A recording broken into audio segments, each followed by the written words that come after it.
This House is in session. Government business, sir. Order number 10, resume. In the name of the Honorable Minister in the Ministry of Finance and Economic Affairs, to move the second reading of the appropriation bill. And in moving that second reading, sir, in accordance with Standing Order 65-3, the Minister will present budgetary proposals and financial statements for 2025.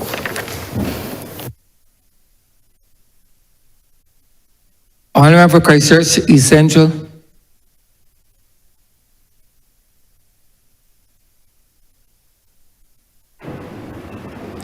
Mr. Speaker, the honor is mine today to present the National Budgetary Proposals of Financial Statements 2025. I do so for the first time pursuant to Section 2.1 of the Provisional Collection of Taxes Act, Cap 85, on behalf of the Minister responsible for Finance. By mentioning taxes, that is not to say that this budget will be heavy with new taxes, sir. I am merely grounding it in the legal authority for this annual exercise. Let me first thank the good people of Christchurch East Central, sir, who have afforded me this opportunity to serve their interests in this Parliament for the past 7 years. It is not lost on me, sir.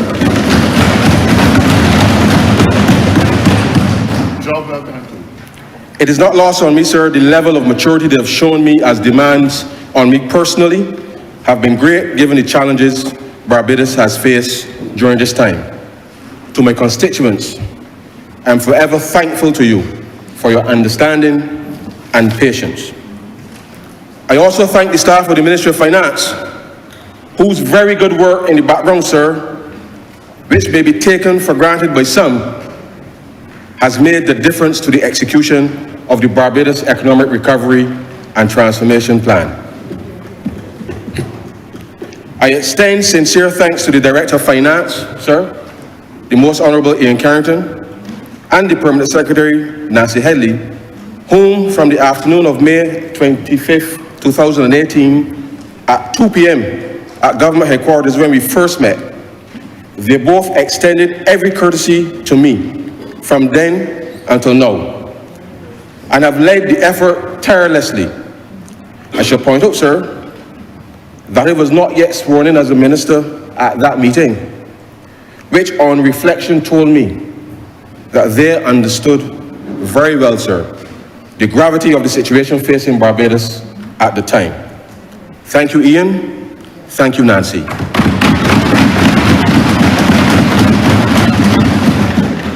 I also thank the other officers in the ministry, sir. You know who you are, but especially those from the Treasury, Central Bank, Financial Services Commission, Barbados Revenue Authority, Customs and Excise, Government Procurement, Public Investment Unit, Debt Management Unit, Management Accounting Unit, Tax Administration, of course, sir, the Budget Section. Mr. Speaker, things have not always gone smoothly, but I can say without doubt that at every level when there was a demand to be met, the officers have responded, sometimes at all hours of the day and night, weekdays or weekends, which has allowed this country, sir, to function. It is this commitment that I thank you on behalf of the people of Barbados. Mr. Speaker, I thank the Honourable Prime Minister for being persistent and convincing me to serve, but most of all for reposing her confidence in me to manage the fiscal affairs of Barbados at a time when the country, sir, was on its hands and knees.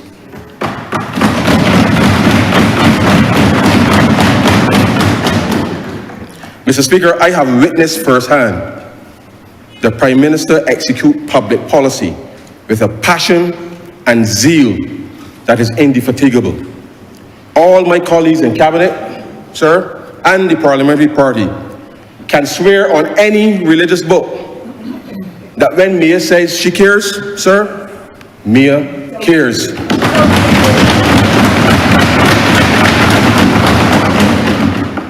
In a very personal capacity, Mr. Speaker, I publicly thank the Prime Minister for the grace and compassion shown to my family and I last year when it was most needed. I asked, and her response was immediate. And so from the bottom of my heart, sir, I personally thank you, Prime Minister.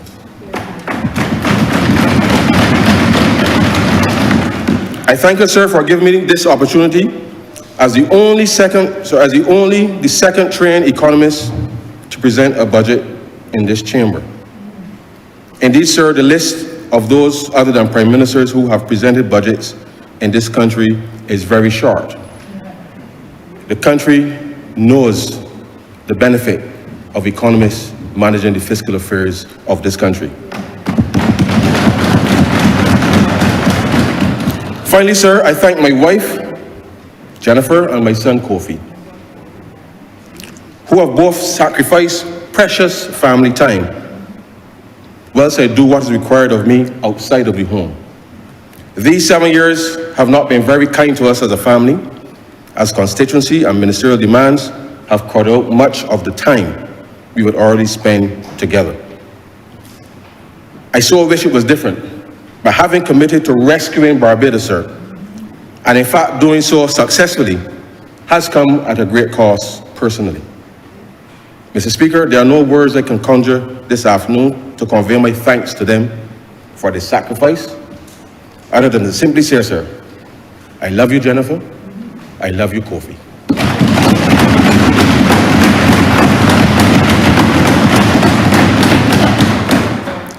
Mr. Speaker, I speak today as a proud member of this administration, with gratitude as a student of the University of Waterford, like you, sir, with the support of my constituents and family, sir, as a person born in humble circumstances, conscious of the duty I owe to my constituents, the country, and in particular, sir, the poor people of this country.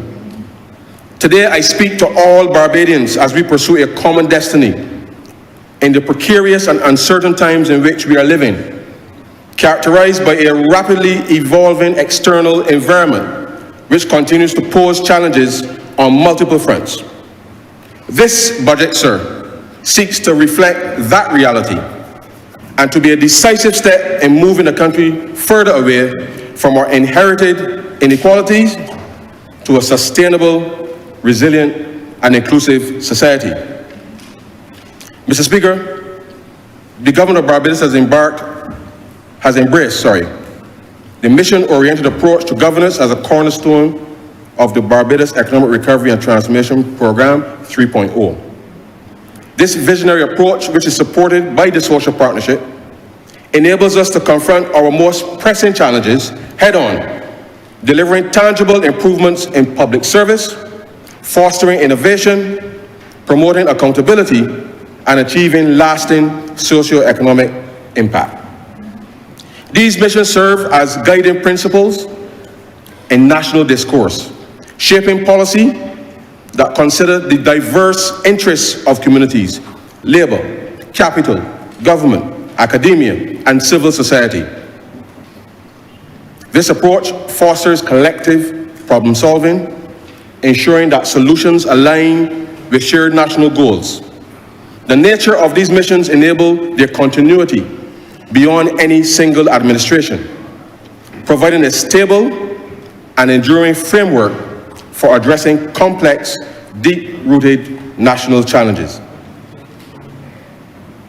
This new model defines the government's role not merely as a regulator, but as a proactive catalyst, actively shaping markets, accelerating transformative change, and driving sustainable, resilient, inclusive growth. By adopting targeted innovation policies that foster resilience, economic opportunity, and social cohesion, we are committing to a future where prosperity is shared, sustainable, and enduring for all Barbadians. Mr. Speaker, the objective of this approach is to put our people and their well-being at the center of national development, so that economic growth and data speak to and are reflective of a people that are doing well, have access to opportunity, can meet their needs, live with a sense of hope, purpose, and can see that their country is investing in its citizens and its young people. The task of this government is to ensure that we make it in the present while preparing our country for the future. To give citizens a fighting chance by equipping them with the required tools and skills with which they can fight and win, irrespective of the global landscape.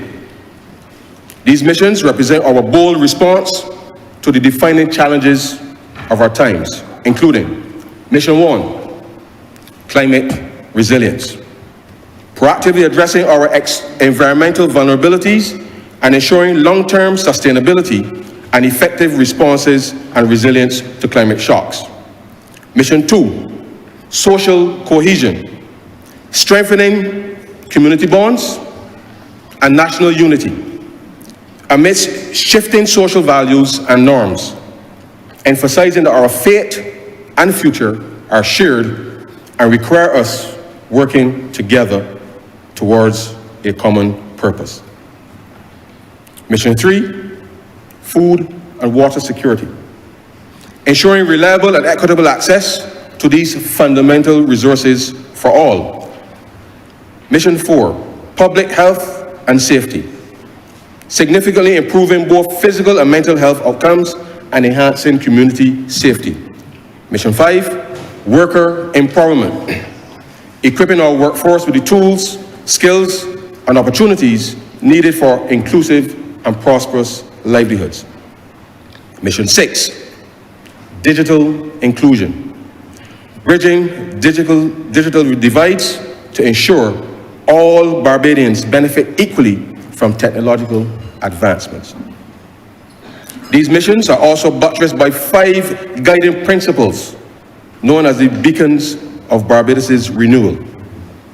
The first principle, sir, voices of accountability, encourages every Bajan to speak up and take responsibility when they see something going wrong in this country. The second, guardians of cleanliness, promotes pride in the environment and pushes Barbadians to keep their communities and beaches clean. The third principle is agents of respect. The fourth principle calls for Barbadians to be creators of solutions. And the last principle, sir,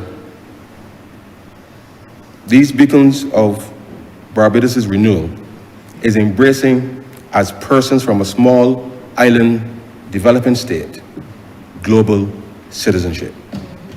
Mr. Speaker, the Barbadian economy has made tremendous progress since 2018.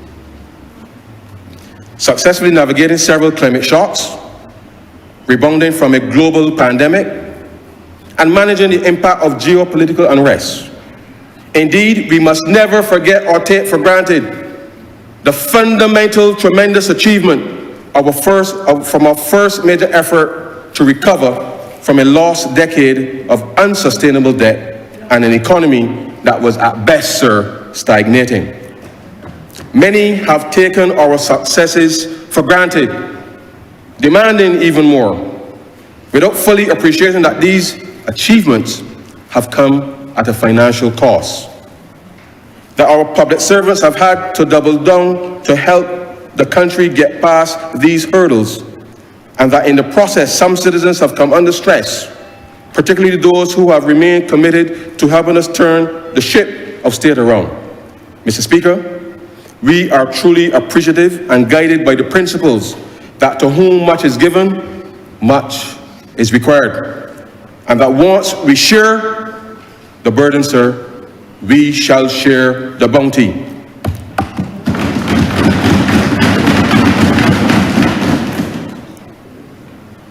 When the government embarked on the Barbados Economic Recovery and Transformation Program in 2018, it had much work to undertake.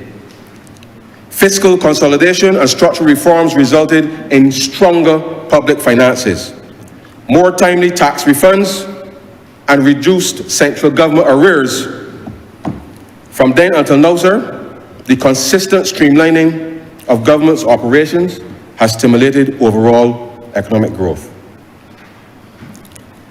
The robust economic performance, sir, in 2024 solidified the country's resilience.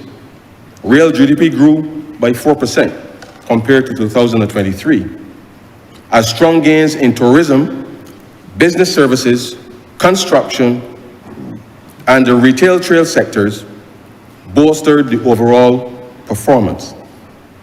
In fact, sir, based on our year-to-date performance, the central bank will report to the country next month 15 consecutive quarters of expansion.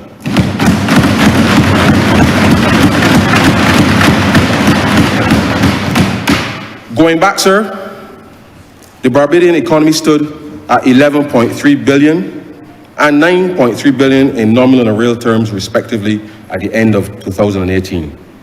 Fast forward to the end of 2024, sir, nominal GDP rose to 14.3 billion and real GDP grew to 10.1 billion, representing a 27.3% increase in nominal GDP compared to 2018 and an 8.9% growth in real GDP compared to 2018.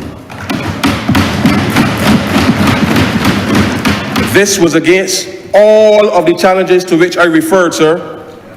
The overall gains have permeated most sectors of the economy and have positively contributed to the outturn of the key economic indicators. Tourism continued to be the backbone of the economy, making impressive gains since 2018. By the end of 2024, long-stay arrivals grew by 3.7% compared to 2018, pushing up tourism GDP by 6% over the 6-year period. Several cricket events, including the 2024 ICC Men's T20 World Cup, in addition to the Crop-Over Festival, an expanded airlift capacity brought more visitors to the island in 2024, where the US market contributed the largest increase over 2023. Mr. Speaker, I was still at the university in October 1999 when the Hilton Hotel was demolished. And I remember when it reopened, sir, in 2005. I also remember, sir, when Sandy Lane demolished the original hotel, sir, in 2001 for a 3-year, $450 million upgrade and renovation. But nowhere in the economic record of this country, sir, have we had 6 major hotels being constructed at the same time as we do now.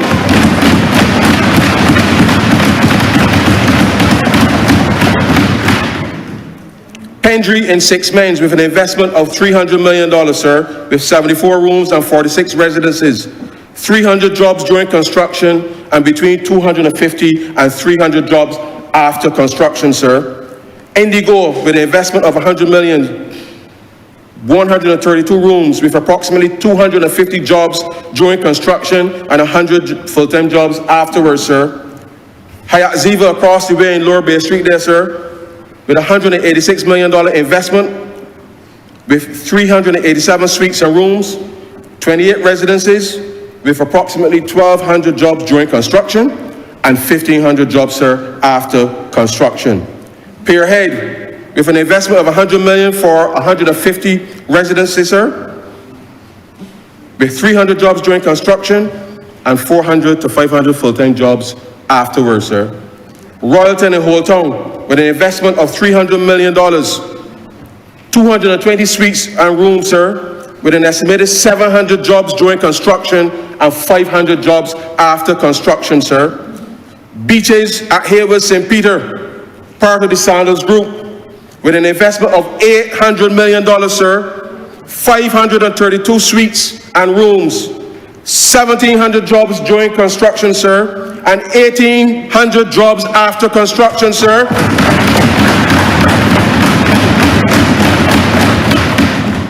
At the same time, Mr. Speaker, a number of hotels have closed during this winter season, 2024, for renovations. I repeat it, A number of hotels have closed during this winter 2024, sir, for renovations. This is another sign, sir, of the business and investor confidence that has improved under this government, sir. Leroy, formerly Infinity on the Beach, closed on June 30th, 2024, and will reopen in April, sir, of 2025, next month. The House, sir, closed on July 2nd, 2024, and will reopen their 39 rooms, sir, in April 2025, next month, sir. Colony Club Hotel, sir, closed on June 3rd, 2024, and will reopen their 96 rooms, sir, in July 2025, sir, just a few months away. Tamarind, sir, closed on July 15th, 2024, and will reopen their 110 rooms, sir, in January 2026. Crystal Cove, sir, closed on February 1st, 2025, and will reopen their 88 rooms in February 2026, sir. Turtle Beach closed on February 1st of this year, and will reopen, sir, their 162 rooms in May of 2026. Now, clearly, sir, with less room capacity available this year, Mr. Speaker, there will likely be some impact on tourism as a result. This is more hospitality development, sir. Sorry, there is more hospitality development on the horizon, sir. But the truth is, I can't call all, sir. Suffice it to say, Mr. Speaker, within 18 months, there's going to be a significant need for well-trained hotel workers if our growth trajectory, sir, is to be sustained. This is what business and investor confidence look like, Mr. Speaker. And not just confidence, sir. It is jobs, jobs, jobs, sir.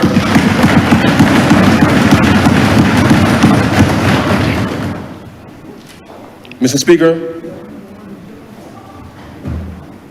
in May 2018, this Barbados Labour Party administration inherited a debt burden that was not only amongst the very highest in the world, but was also poised, sir, to destroy the peg exchange rate, which has anchored the social and economic development of this island.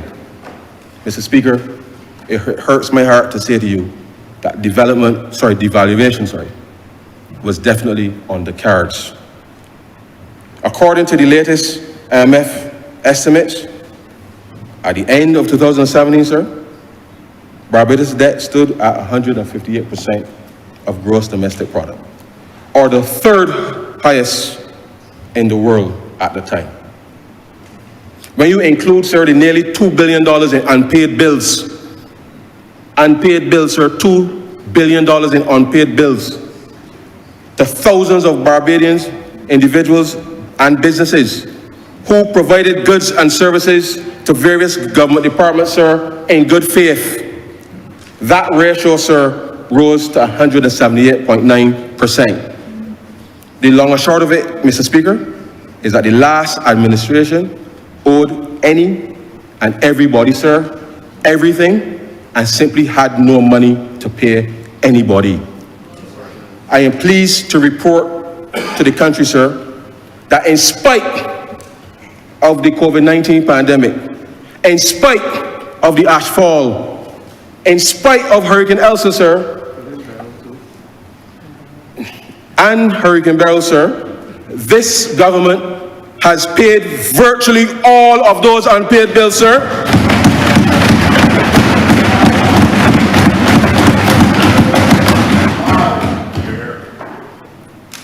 Most concerning, however, was the fact that the reserves of the country, sir, had slipped to $412 million, or just about 6 weeks of import cover at the end of June 2018.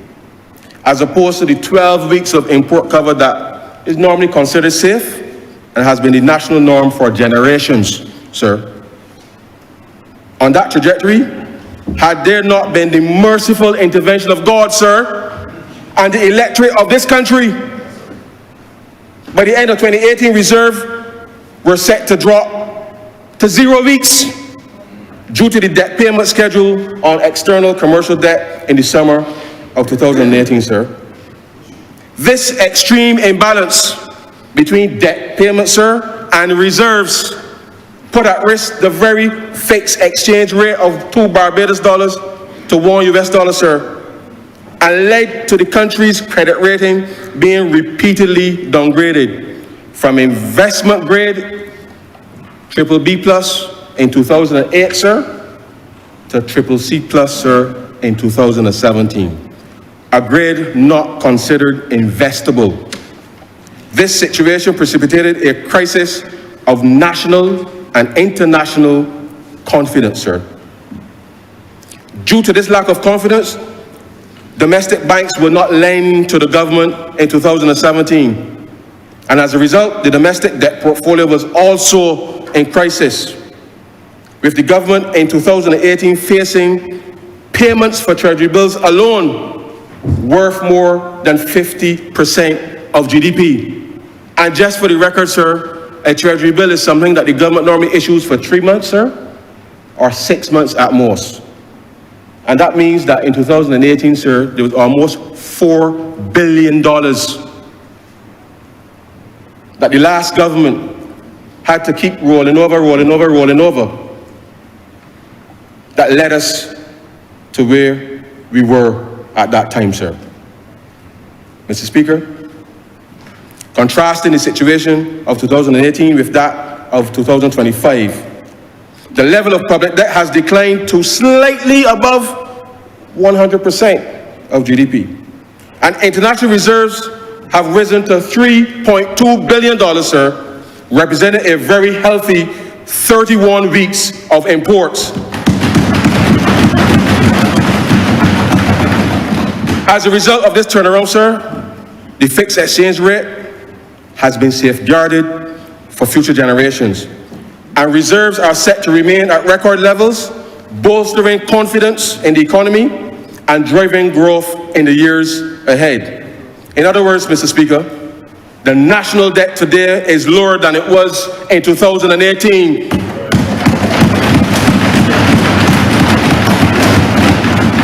The foreign reserves, which give us cushion against external blows, or in more technical language, sir, exogenous shocks, are higher and at strong levels. Of significance, Mr. Speaker, is the fact that the fear of every Barbadian that things were so precarious in the country, and with the economy, sir, that the dollar was going to be devalued. That fear, sir, is a thing of the past.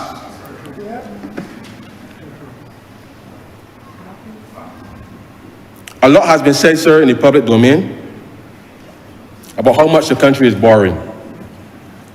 As if, sir, that's the only side of the coin. I have seen people talk about how much, nobody, sir, I should say, sir, I have not seen anyone talk about how much we have actually repaid. So just a few numbers, sir, just a few numbers. When we came to office, between June 2018 and March of 2019, sir, during that period of time, the government borrowed $428 million approximately, sir. And also during that time, sir, the government paid $484 million during that particular period. Paid back to people, sir. In 2019 to 2020, sir, April 1st to March 31st, as I go through the numbers, sir, the government borrowed in that year, sir, $340 million. But the government repaid, sir, $627 million to the people of Barbados, sir.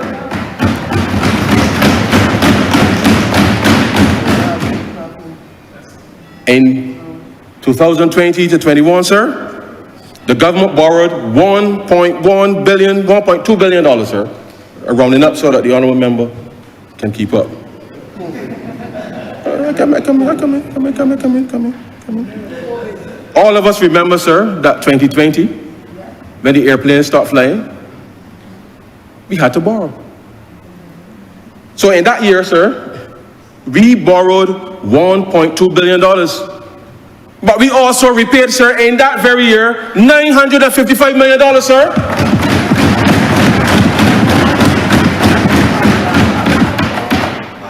In 2021-22, sir, when we had the ash, when we had the freak storm, we had Hurricane Elsa. And during that summer, sir, you remember I always say, when we had the Delta variant, sir, I always say, I have never seen cash flow out of the Treasury so quickly with the confluence, sir, of those events.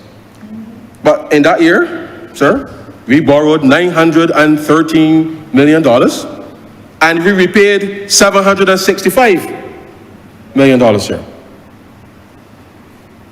In 2022-23, the government has borrowed $1.381 billion, and we repaid, sir, $1.36 billion.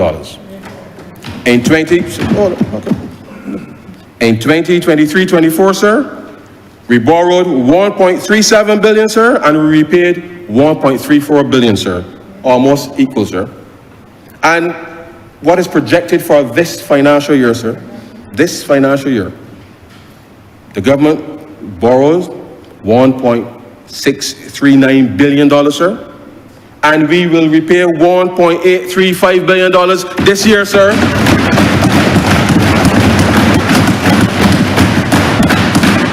Now, sir, all told, between June 2018, sir, and projected to the end of this month, sir, the government would have borrowed in total, sir, $8.443 billion, sir. But in that same period, sir, the government also repaid $9.362 billion, sir, to the people of Barbados, as any responsible government, sir, will do. Now, sir, these are the facts. And the only reason, sir, that we borrowed so much money, sir, was strictly because of the COVID-19 pandemic, sir. And what was that purpose, sir?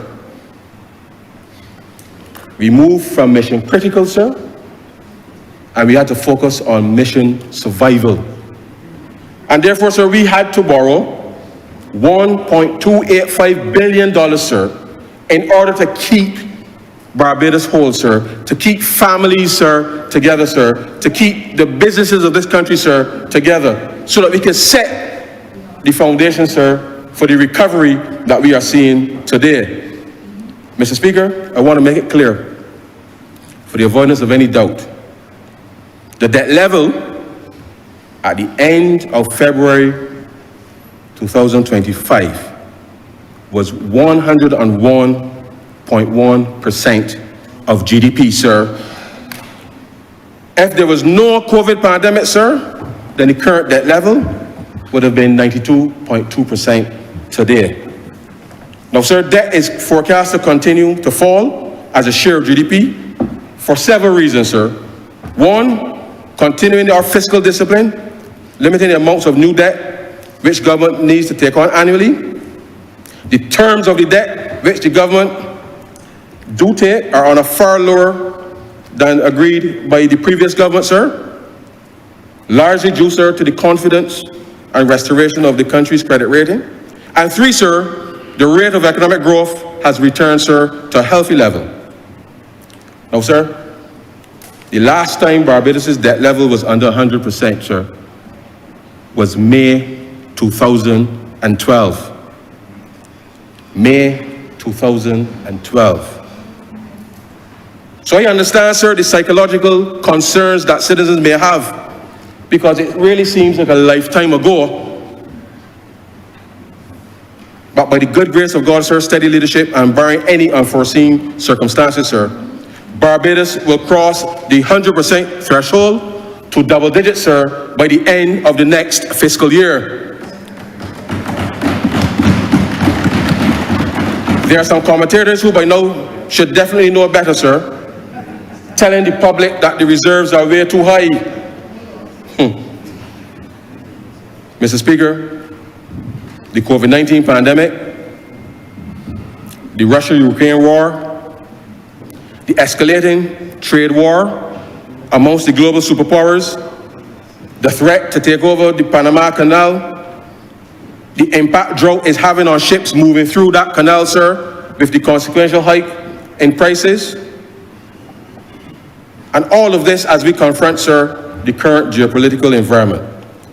This administration believes that the level of reserves that we have, sir, is both prudent and necessary.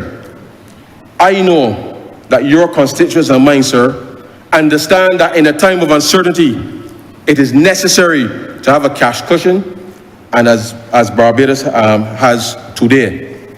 Mr. Speaker, the country still remembers the abysmal level of foreign reserves we inherited, the utterly precarious fiscal situation that Barbados confronted in 2018. The government has been a good steward of the national resources. We have managed and removed this country, sir, from the edge of the cliff.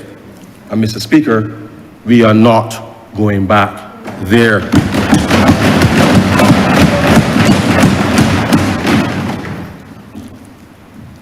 Mr. Speaker, I will now address the budgetary proposals.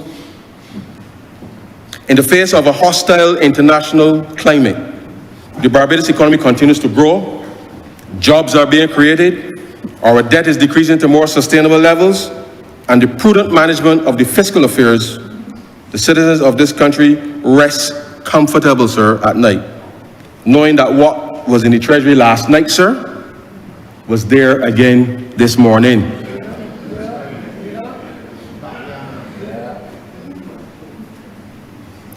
I will address four main areas, sir: resilience, growth enhancement, revenue efficiency, and improving the well-being of Bajans. Resilience, sir.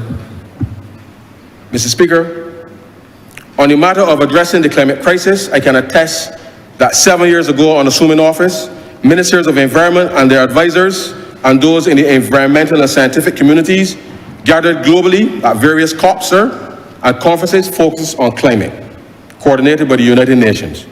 Having conversations amongst themselves, sir, whilst no meaningful dialogue was taking place with ministers of finance and their advisors on how the world, sir, would finance the mitigation and adaptation issues raised within the environmental space, or how to build resilience against climate shocks. Good old Bajan common sense suggests, sir, that approach made very little sense if Barbados and the region was to mount an effective fight for the appropriate policy space and concessional financing to properly address climate issues. Under the leadership of the Honourable Prime Minister, sir, we set about to change that. And we developed the Straughn initiative, which has helped to lead a paradigm shift in the course of scaling capital flows and reshaping the financing system to achieve the sustainable development goals, spurring climate action through the reform of the international development and climate finance architecture. The Straughn initiative focuses on three broad areas.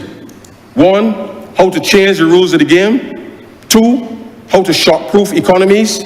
And three, sir, how to dramatically increase financing for SDGs, specifically climate action.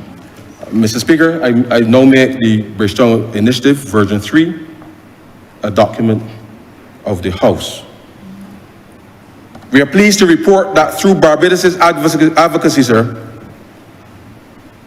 more of the multilateral development banks, like the World Bank, and commercial creditors have accepted the inclusion of natural disaster clauses, or as they call them, climate resilient debt clauses. These clauses will unlock our debt service for over a 2-year period in the event of disaster, which approximates to approximately 20% of GDP. At the same time, Mr. Speaker, we have also expressed the very strong view that Barbados does not want to actually experience a disaster in order to get debt relief, but rather we prefer to build resilience ahead of the disaster in order to minimize the social and economic dislocation and the attending costs. Therefore, the reform is important, especially given our already tight fiscal space, like in countries like ours and others, which are on the front line of the climate crisis that we did not cause and do not have the domestic resources to fight effectively. Mr. Speaker, Cabinet approved the Barbados 2035 investment plan in June of 2024. It is estimated that between now and 2035, 23.2 billion Barbados dollars, or 11.6 billion US dollars, will be needed to fund the priority projects outlined in the investment plan, of which there is a significant opportunity of Barbados 13.2 billion for investments by the private sector, while the public funding component is estimated at 10 billion Barbados dollars over 10 years. The delivery of the projects is predicated, sir, on financing being available, particularly low cost, longer tenor debt, and grant financing. Mr. Speaker, I now make the Barbados 2035 a plan for investment and prosperity, a plan for investment in prosperity and resilience, sir, a document of the House. I will outline a few measures geared towards accelerating achieving climate resilience. Now, in the plan, sir, 12 priorities were identified. But Barbados was hit by Hurricane Beryl, sir, 2 weeks afterwards, causing us to have to reorder the priority list, sir, as the repair of the fishing harbor, the Bridgetown port, the Coast Guard base, and other key infrastructure which has sustained damage now had to take immediate precedence. As a reminder, sir, in 2022, the Minister of Home Affairs, the Honourable Member for Christchurch East, laid the comprehensive disaster management policy in this Parliament. 2 weeks ago, sir, Cabinet approved the disaster risk financing policy. Last Friday, sir, March 7th, the Ministry of Finance started negotiations with the World Bank for a development policy loan with catastrophe deferred drawdown option called a CAT-DDO, sir. The CAT-DDO is a contingent financing line, sir, that provides immediate liquidity following a natural disaster, including natural catastrophes, including natural disasters and public health emergencies caused by a biological event. Funds become immediately available for disbursement after the drawdown trigger, typically the country's declaration of a state of emergency. Now, sir, this is the finest example of what a responsible government looks like. By putting additional prearranged financing in place, as we have done with the Inter-American Development Bank Contingent Credit Facility of US $80 million, in the event that it is required. The World Bank facility, sir, unlocks 0.5% of GDP for Barbados to access, sir, should we need it. Over the course of the next few months, sir, we will also pursue discussions with the Development Bank for Latin America and the Caribbean, sir, to put a similar facility in place.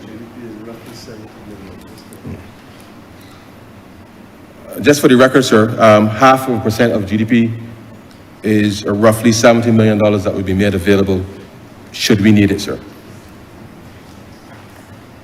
Repurposing the catastrophe fund. Mr. Speaker, the passage of Hurricane Nelson in 2021 demonstrated why building resilience up front is critical. Investment priority 3 in the plan, sir, identifies Barbados as a place with equitable access to resilient housing, specifically a new resilient housing supply and dignified and resilient social housing. Investment priority 6, sir, identifies a healthy and functional rehabilitated ecosystem, specifically resilient coastal infrastructure, blue innovation, and industry. As it stands, the catastrophe fund as currently structured only contemplates expenditures, sir, post-disaster. With Barbados being on the front line of the climate crisis, there's an urgent need to aggressively build greater resilience in the shortest possible time. The government of Barbados needs to be prepared to respond to current and future shocks, regardless of the source, in order to mitigate the economic impact of businesses and livelihoods. During COVID-19, sir, we also expanded the scope of the catastrophe fund to include businesses, but given the reality of the economy at the time, we did not address how they would make their contribution. I will do so today, sir. Currently, only employees and self-employed persons contribute to the catastrophe fund at a rate of 0.1% of their salary, sir, capped by the maximum insurable earnings ceiling, which is currently $1,219 per week or $5,280 per month. This means, sir, that a person earning $2,000 per month currently makes a contribution to the catastrophe fund of $2 per month. Only contribute, sir, a maximum of $5.28 per month to the catastrophe fund, due, sir, to the application of the maximum insurable earnings ceiling. In all fairness, sir, equity will suggest that someone earning $10,000 per month should really be contributing $10 as opposed to the $5.28 as currently the case. It is the government's mission, sir, to move from the current posture to a more proactive approach to future-proof the catastrophe fund and accelerate the building of resilience. Mr. Speaker, I propose to expand the scope and repurpose it as a resilience and regeneration fund to do the following, sir. A, provide financial aid to eligible persons and qualifying businesses in need of such aid as a result of a catastrophe. B, mitigate against or remedy the adverse effects of a catastrophe, sir. C, provide financing for resilience building activities. D, provide financing for regeneration building activities. Mr. Speaker, in order to future-proof the Resilience and Regeneration Fund, sir, I propose that with effect from April 1st, 2025, the following be introduced. Utilization of up to 50%, sir, of unclaimed and undistributed assets, including dormant accounts in commercial banks, credit unions, and other deposit-taking institutions for use in the Resilience and Regeneration Fund to build climate resilience and regeneration activities. Before I go on, sir, let me make it abundantly clear. Ever so often, we all see the newspapers, banks, and other financial institutions, sir, publishing the names and the amounts of monies for persons for whom the accounts have been dormant for 10 years already.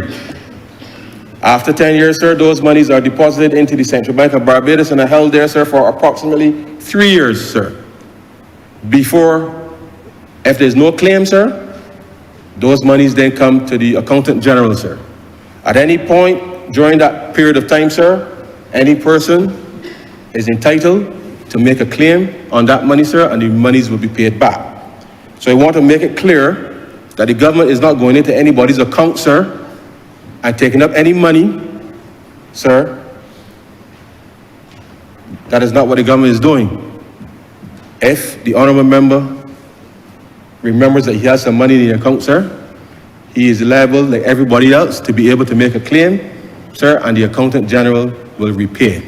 But what we are doing, sir, is utilizing resources that are just idle to help mobilize the response, sir, to help Barbados build climate resilience. 2, sir, allow the Resilience and Regeneration Fund to accept grants, donations at large, or donations for specific projects, other financial resources, including pledges from planning gains, to accelerate resilience and regeneration efforts.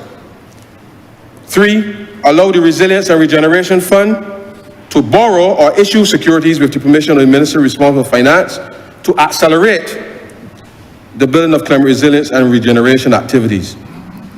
4, sir, increase the contribution rate from 0.1% to 0.25%, sir, for employees and self-employed persons.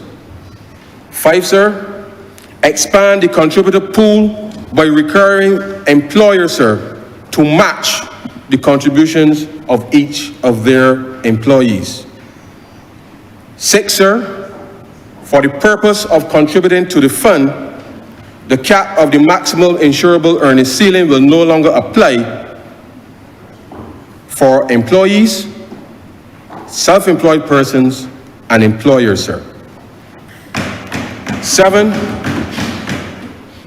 Increase the income eligibility threshold from 25,000 to 40,000, sir, for individual claims, and 60,000 as joint income for household claims, sir. Increase the claims grant for individuals, sir, and households from 150,000, sir, to $175,000, sir. 9, for the purpose of achieving the resilience target, sir, the provision for the rebuilding, regeneration, or repairs of houses defined as charter houses will be expanded, sir, to include houses constructed from wall and other materials.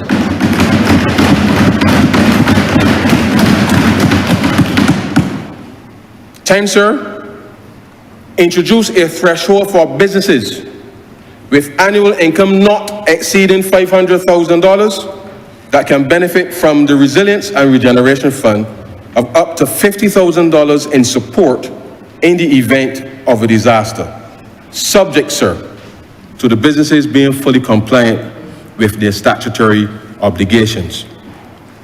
All told, Mr. Speaker, as part of the Community Disaster Risk Reduction Program, the newly established Rural and Urban Development Commission will be busy, sir, in the first instance, addressing urgent house repairs for the most vulnerable, and as primarily identified by the Department of Emergency Management and the Ministry of People Empowerment and Elder Affairs. The Ministry of Finance, sir, will work with the general insurance industry and the Caribbean Catastrophe Risk Insurance Facility, CRIF, to provide for the provision of micro-insurance, sir, for persons with incomes not exceeding $120,000, and to explore livelihood protection policies. With respect to the livelihood protection policy, sir, persons who have benefited from disaster finance relief from Hurricane Beryl, sir, will be required to participate given their most recent experience. The Fisheries Division, sir, will put a monitoring mechanism in place with the National Insurance to ensure that all in the fishing industry are compliant with their contributions going forward. Mr. Speaker, it happened during the COVID-19 pandemic. It happened during Hurricane Elsa and Hurricane Beryl, sir. We simply cannot limp from crisis to crisis, sir, hoping that the government will come to the rescue. One is always free to self-insure, sir, but we cannot reasonably expect other taxpaying citizens to continue to come to our rescue when we have freely engaged in our enterprise of choice, reap the benefits of it, without taking steps to protect yourselves from possible disaster, and without regard, sir, for those who we expect to give us their support. As it relates to self-employed persons and businesses in general, the government has put mechanisms in place to offer some level of protection for the operation of businesses in the event of a disaster. We have all seen what happened during COVID-19. I repeat, we have all seen what happened with the fishing industry during the passage of Hurricane Beryl, sir.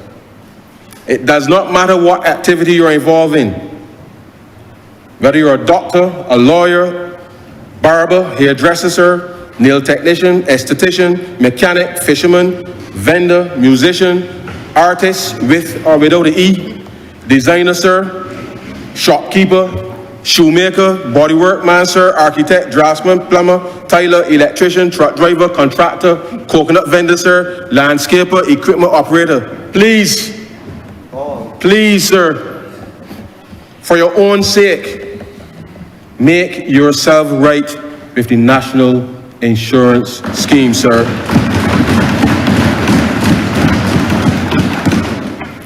To those listening, even if I didn't call your profession just now, the message still applies to you. Remember, it is your lifeline. Mr. Speaker, as we future-proof the Resilience and Regeneration Fund to build resilience, we will establish a liquidity buffer to always ensure there are resources available to deal with emergencies. The fund will continue to be administered by the National Insurance and Social Security Service, and a report will be provided to Parliament for activities in the preceding year during the annual debate of the appropriation bill. And yes, these resources may not be enough for a major disaster, but that is why, sir, we have recourse to debt relief provided by the natural disaster clauses within our debt. Mr. Speaker, I repeat again for the record that Barbados' good name and reputation has been enhanced by the leadership of the Honourable Member for St. Michael North East. The Prime Minister's determination that Barbados and other small island developing states must have the policy and fiscal space to face the challenges of the 21st century is not just prudent, but also morally right if small states are to survive.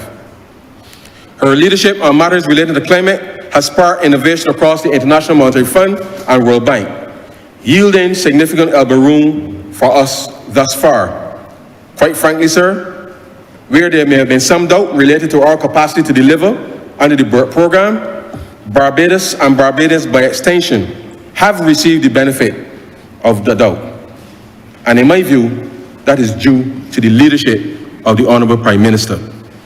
Mr. Speaker, last week, Monday to be precise, Germany announced that it will loosen its fiscal rule for defence and federal spending and to create a special fund to boost the country's infrastructure.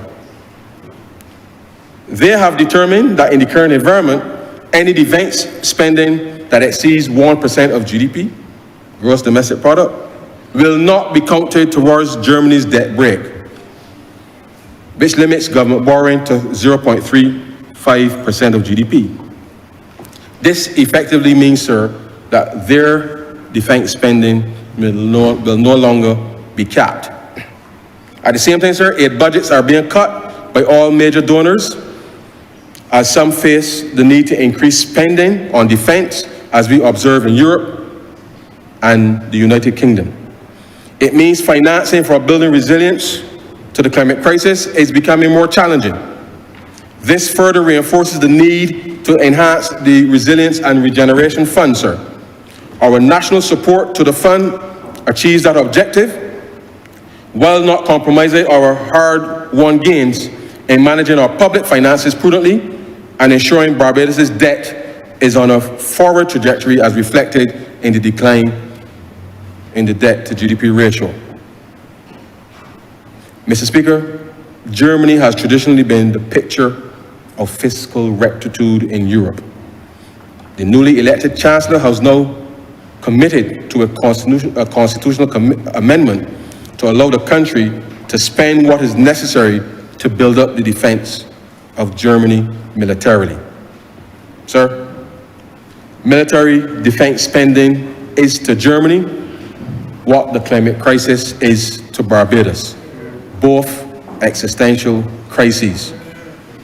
Consistent with our advocacy under the Budgetary initiative and in keeping with what I've asked employees, self-employed persons, and businesses to contribute to future-proof the fund, I now propose that with the effect from fiscal year 2025-2026 to allocate up to 0.25% of the previous calendar year nominal GDP into the Resilience and Regeneration Fund,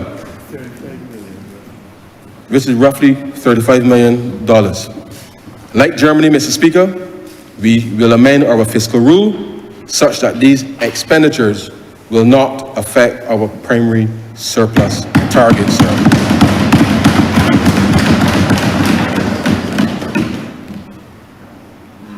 Protecting the vulnerable. Mr. Speaker, protecting our people and building social resilience is a key component of this government's strong policy agenda. And to that end, our action to protect those among us who are most vulnerable has been a key pillar of the Barbados Economic Recovery and Transformation Program. The Ministry of People Empowerment and Elder Affairs is rolling out national policies and strategic action plans with respect to the elderly, and persons with disabilities. Legislatively, The Rights of Persons with Disabilities Act and the Child Protection Act have been passed in Parliament with imminent proclamation. Cabinet has approved the policy for drafting of legislation for the protection of the rights of the elderly. Work is well advanced and the draft bill is currently being reviewed by the ministry. Additionally, sir, the new Social Empowerment Agency bill that amalgamates the National Assistance Board, the Welfare Department, the Child Care Board, and the National Disabilities Unit was passed in the House last week, Friday. These changes and innovations represent a further demonstration of this government's commitment to transform the delivery of social services across the country.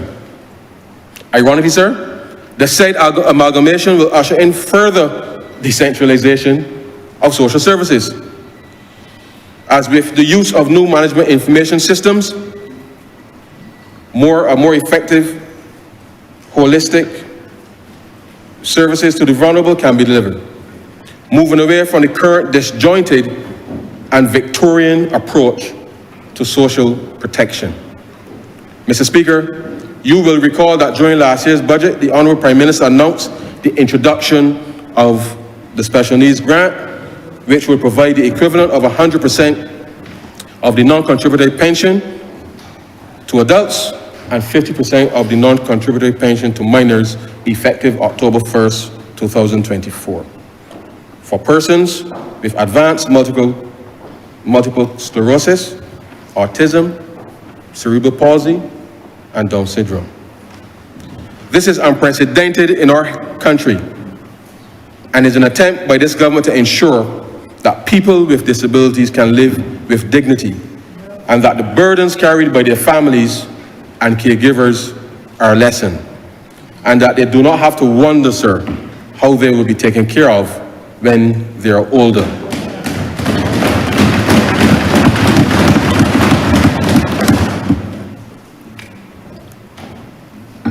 I can report to this chamber that between then and March, then being October 1st, sir, and March 3rd of this year, 791 persons with disabilities have benefited to the tune of $2,950,701.39.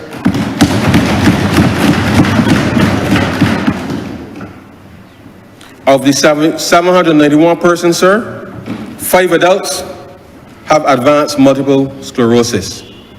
508 persons are autistic, sir, of which 392 are minors. Almost 2/3 of the total persons receiving the special needs grant, sir, are autistic. 151 persons have cerebral palsy, of which 53 are minors. And 127 persons have Down syndrome, sir, of which 61 are minors.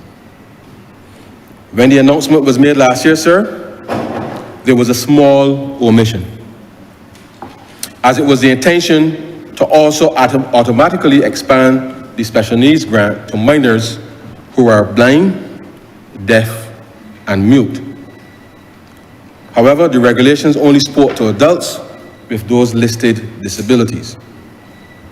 I am therefore happy to announce, sir, that from midnight tonight, parents of minors who are blind, deaf, or mute can now apply for the special needs grant paid retroactively from October 1st, 2024.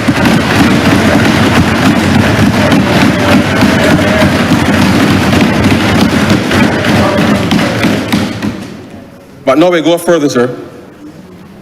The NIS and the National Disabilities Unit have reported a number of other disabilities, some quite rare, where persons are unable to completely function and care for themselves, that fit the underlying policy intent to provide greater financial protection for the most vulnerable.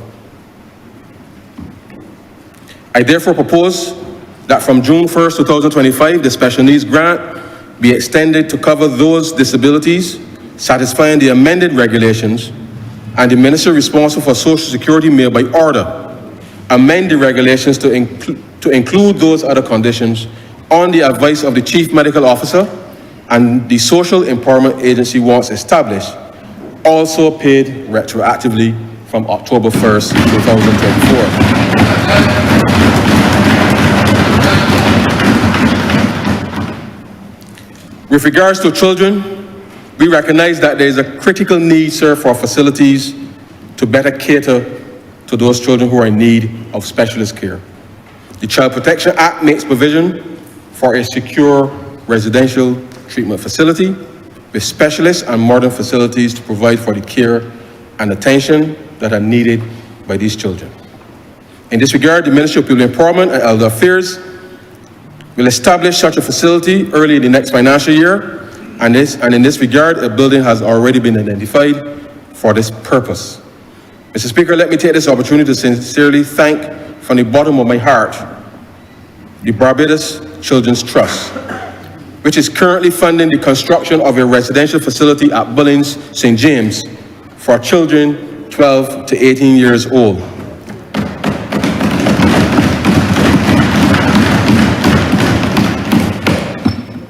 This new home for 30 children will be a safe space for children to transition into their teens and young adulthood to make a positive contribution to Barbadian society. In a similar vein, sir, let me thank the Trust for the excellent facilities built over the years at the Nightingale Children's Center at Black Rock, St. Michael.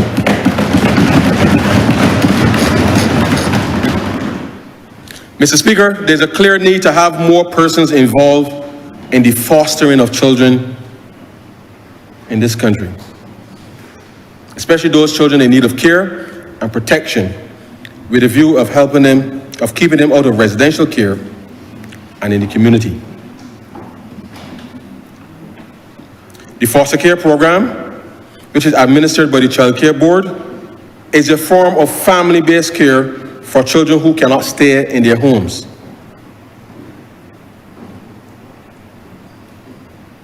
Since they have been harmed or will be at risk if they remain in the care of their families or caregivers, sadly. This system allows children who need care and protection to be placed with a family instead of in residential care. It facilitates the preparation of a child for reintegration into the community with his or her biological parents. The program is a partnership between the Child Care Board, soon to be Social Empowerment Agency, and the approved individual or couple, and is preferred, sir, to institutionalization. It is a community resource which not only enhances child care services, but makes life more meaningful and productive for both the children and the foster parents. Prospective foster parents are approved after thorough investigation by the Child Care Board prior to a child being placed in their care. The Child Care Board continues to provide support to the child or children, as well as support in the form of training to the foster parents. Unfortunately, sir, the stipend paid to foster parents, $100 per week per child for younger children, mainly at primary school, $110 per week per child for secondary school children, is really no longer adequate, sir. During the more than 2 decades this stipend has been in existence, there has been an increase in the cost of all food items, sir, healthcare, transport services, utilities, education supplies, and the basic needs associated with the provision of care for all children. Despite these economic challenges, foster parents continue to give yeoman service to facilitate the growth and development of children in a family setting. There are currently 16 children in foster care, ranging from 4 years old to one teenager who is 16 years old. These children need to be adequately fed and to be engaged in various activities to achieve their developmental milestones. Mr. Speaker, in view of all of these realities, I now propose that with effect from April 1st, 2025, that the stipends of $100 and $110 per week per child be increased to $200 per week per child, regardless of the age of the child.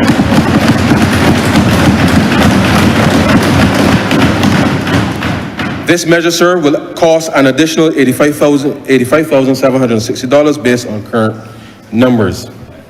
I say to the country, sir, the Child Care Board has signaled its intention to increase the number of persons who foster children to a minimum of 30. This is a call, sir, to responsible Barbadians who wish to help care for our children, who unfortunately, sir, have no one else to care for them. Please contact the Child Care Board. Mr. Speaker, I now turn my attention to the broader social sector. Over the last few years, considerable work has been done to transform the social sector to better provide for vulnerable persons. We recognize that Barbados is now an aged society. And so we have to make better provision for elderly persons. At the last census of 2001, more than 25% of the Barbadian population was over 60 years of age. Indeed, Barbados is fast becoming, sir, a super-aged society, with over 50% of the population expected to be 65 years and older by 2050. And therefore, sir, the silver economy will take on more importance based on the demographic profile of the country.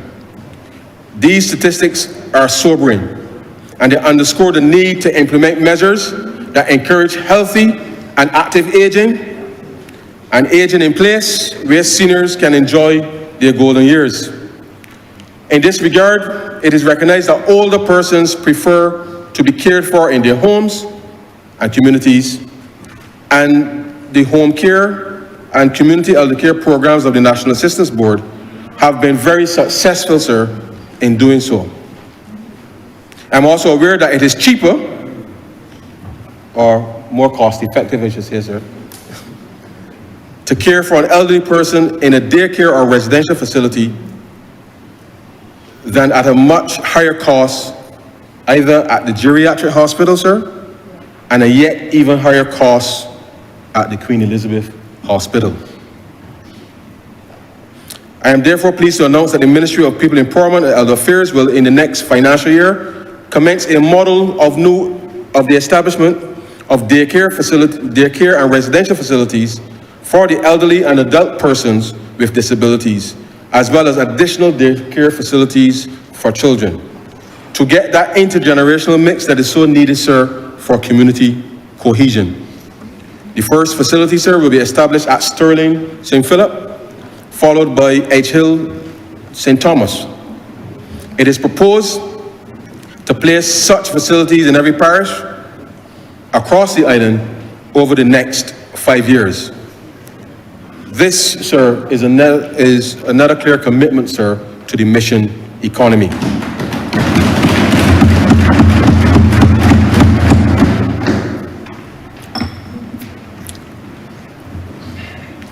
Garbage and sustainability contribution, sir. Mr. Speaker, from the time I was a little boy at Wesley Hall, it was drilled into my head that Barbados is one of the 15 most water scarce countries in the world. Since the inception of the sewage contribution, it has been used to fund the following areas as part of the mission critical agenda: inspection, jetting and flushing of the South Coast sewage system, as A. B, supply and installation of medium screens at the South Coast treatment plant. C, supply and installation of grit removal chambers at the South Coast sewage plant. D, construction work of a temporary marine outfall on the South Coast. E, supply and installation of screens and a septage handling facility at the Bridgetown sewage treatment plant. F, other projects specifically related to the sewage network and G, sir, operational expenses related to the running of the sewage plants. Sir, the successful conclusion of the debt for climate swap last year allows the Barbados Water Authority to upgrade the South Coast sewage treatment plant from primary to tertiary treatment. This, along with the upgrade of the Bridgetown sewage plant, sir, allows the BWA, sir, the Barbados Water Authority, to reuse the water treated to potable standards to replenish our aquifers in the future. This means, sir, that the initial limits placed on the garbage and sewage contribution in relation to the type of expenditure are no longer relevant. Now, Mr. Speaker, water rates were last increased in this country in 2009 by the last administration. Since then, sir, virtually everything else has increased except water rates. I therefore propose, sir, that with effect from April 1st, 2025, a change in the use of the sewage component of the garbage and sewage contribution solely from operational costs of the sewage system to include operational and capital costs related to sustaining the distribution of water in Barbados. This adjustment, Mr. Speaker, allows us to defer a badly needed increase in water rates at this time. Instead, it would allow the Barbados Water Authority to embark on an aggressive plan to reduce the level of non-revenue water from as high as 45%, leading to a reduction in production costs and improved quality of service to its customers. Mr. Speaker, I address the residents of St. Lucie and St. Peter in relation to their water issues. Mr. Speaker, just over 3,700 households within the parish of St. Lucie, as well as parts of eastern St. Peter, have been experiencing discolored or brown water issues for years. I am told, sir, almost 15 years. In the past, discolored water existed periodically, but in recent years, many households have experienced it on a continuous basis. The discolored water originates from one, sir, rusty and line and aged water mains in the distribution system between the pumping station, sir, and customer households. And two, silt in the Allendale well. The Prime Minister has made it clear, sir, that it is unacceptable and has mobilized the Barbados Water Authority to move with dispatch to resolve this long-standing situation, just as was done for the residents of St. Joseph. With respect to the rusty and aged mains, the Barbados Water Authority has embarked on a strategic mains replacement program where the defective mains across the parishes have been targeted for replacement. To date, just over 20 kilometers of mains have been replaced in the following areas, to mention a few: Checker Hall, Maycox, Broomfield. Apologies, sir.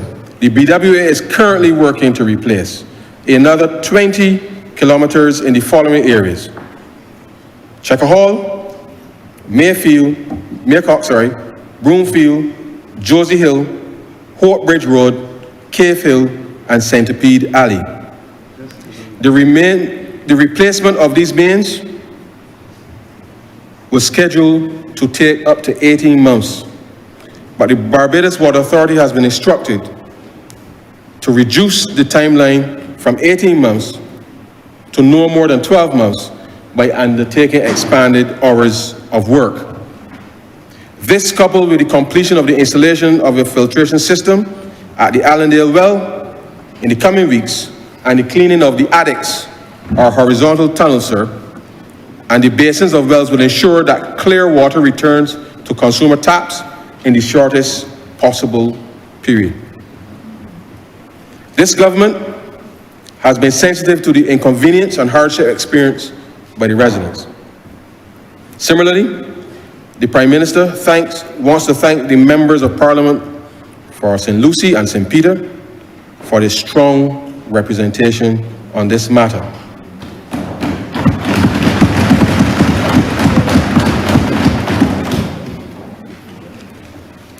Due to the length of time it took for this problem to be resolved and the inconvenience caused to consumers in the area, I now propose that with effect from April 1st, 2025, the Ministry of Finance will make an ex gratia payment of $32 monthly per affected household to the Barbados Water Authority on behalf of these residential consumers affected by the persistent supply of brown water in St. Lucie and St. Peter. This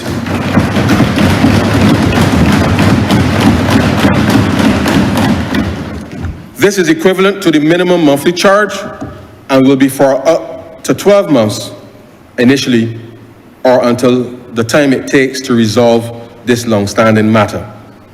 The Barbados Water Authority will validate the meter numbers for the affected households and adjust their billing system accordingly.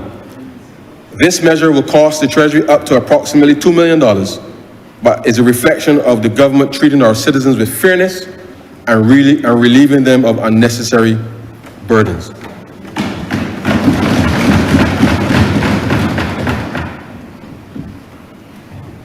Household water resilience. Even as the Barbados Water Authority accelerates its main replacement program, we also have to augment the household water resilience program to minimize the inevitable disruption and inconvenience that will be caused across the country, sir.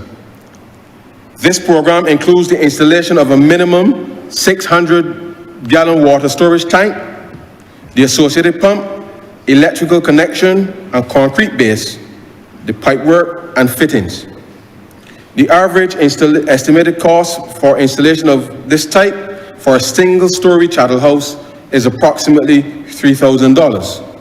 This will vary depending on the base of the platform and the necessary electrical and plumbing works. I remind the country, Mr. Speaker, that there is currently a 2-year waiver on customs duties and VAT on the storage tanks and water pumps, which expires on March 31st, 2026, which I now propose be extended until March 31st, 2028.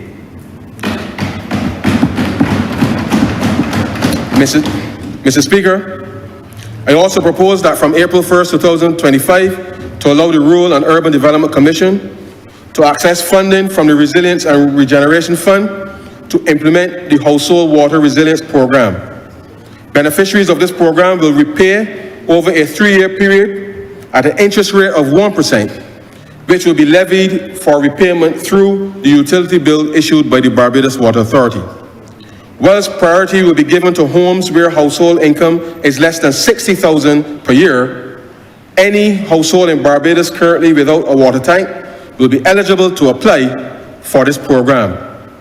No customs duties or VAT will be applicable to the Rural and Development Commission with respect to the implementation of the program.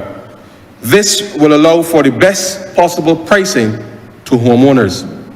The Barbados Water Authority, sir, will, on implementation by the 5th working day of each month, remit collected funds for the previous month billings back to the Resilience and Regeneration Fund.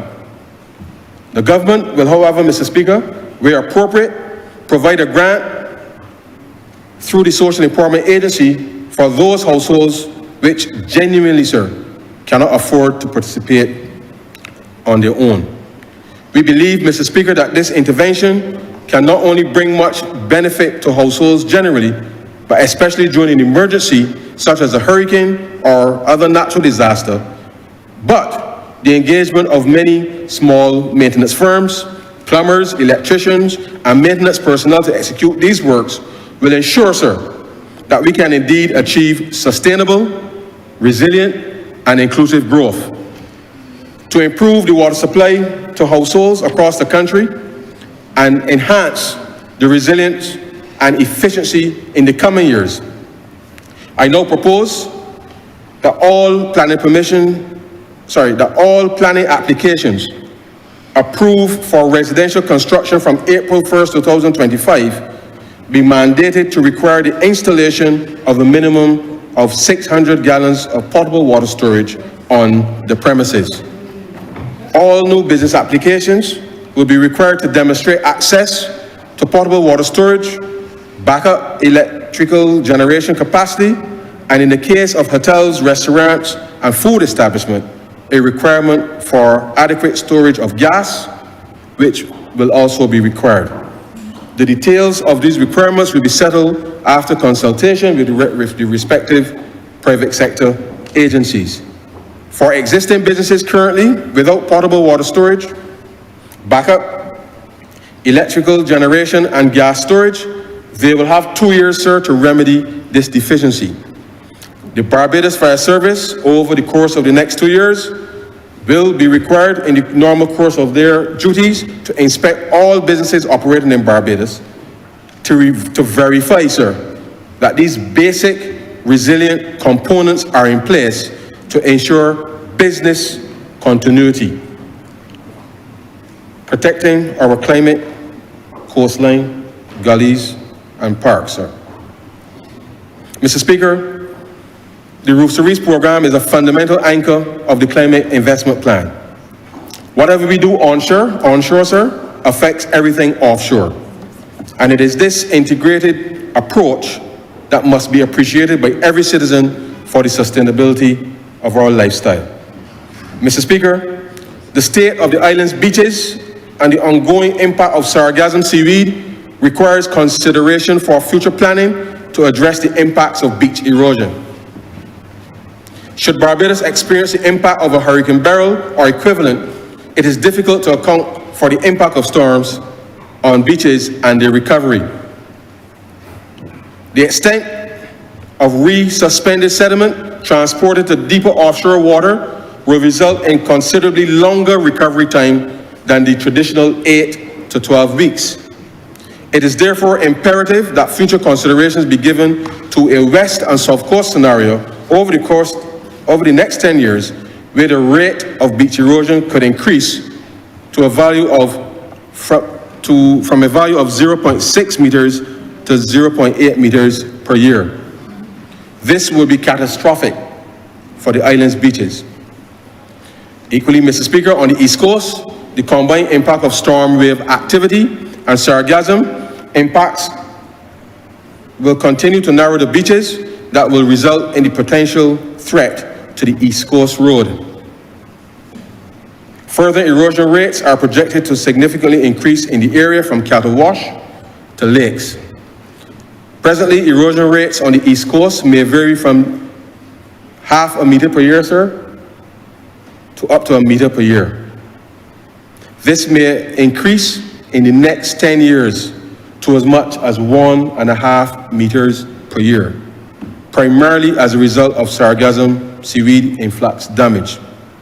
It should be noted that locations such as Morgan Lewis, Walker Savannah, Lakes, Cattle Wash, Bathsheba, Martins Bay, Concept Bay, Skeets Bay, Crane, and Long Beach have all experienced ongoing long-term impacts with little present evidence of natural recovery. Mr. Speaker, the beaches belong to we, and no administration of which I'm a part, having been advised by the Director of the Coastal Zone Management Unit of the severity of the situation, would shirk from its responsibilities. I therefore propose, sir, to establish a Barbados Oceans and Coastal Authority, whose mandate it will be to refocus activity on shoreline stabilization and enhancement at the macro level, with a dedicated section on shoreline stabilization and enhancement. This will have the sole focus of physical beach maintenance and gray-green coastal engineering structural design directed at protecting the west and south coast in the first instance, and the other coastlines, especially east coast, where we advise that the vulnerability is increasingly of concern. As the Prime Minister would say, sir, Somebody has to come to work every day to make it happen, sir. Over the past 7 years, whilst much attention has been focused on restoring macroeconomic stability, the government has been patiently and painstakingly provisioning for more green spaces as we encourage citizens to pay more attention to wellness. Significant works have been done in the botanical gardens, but it is time to put a solid structure in place to further build out and enhance our public spaces. I propose to establish an independent special purpose trust with members of civil society called the Barbados Nature Conservancy Trust. We will vest the following properties in the trust, and it will have responsibility for fundraising, for the capital refurbishment and heavy maintenance, while the National Conservation Commission will continue to assist with the staffing and operations of the same. Those properties to be vested, sir, the National Botanical Gardens in St. Michael, Farley Hill National Park, sir, in St. Peter, Queen's Park in St. Michael, Pool Woods in St. John, King George V Memorial Park in St. Philip, Barcase Park in St. Andrew, Welchmore Hall Gully, sir, in St. Thomas, Jack in the Box Gully, sir, in St. Thomas, Turners Hall Wood, sir, in St. Andrew, and Archer's Bay, sir, in St. Lucie.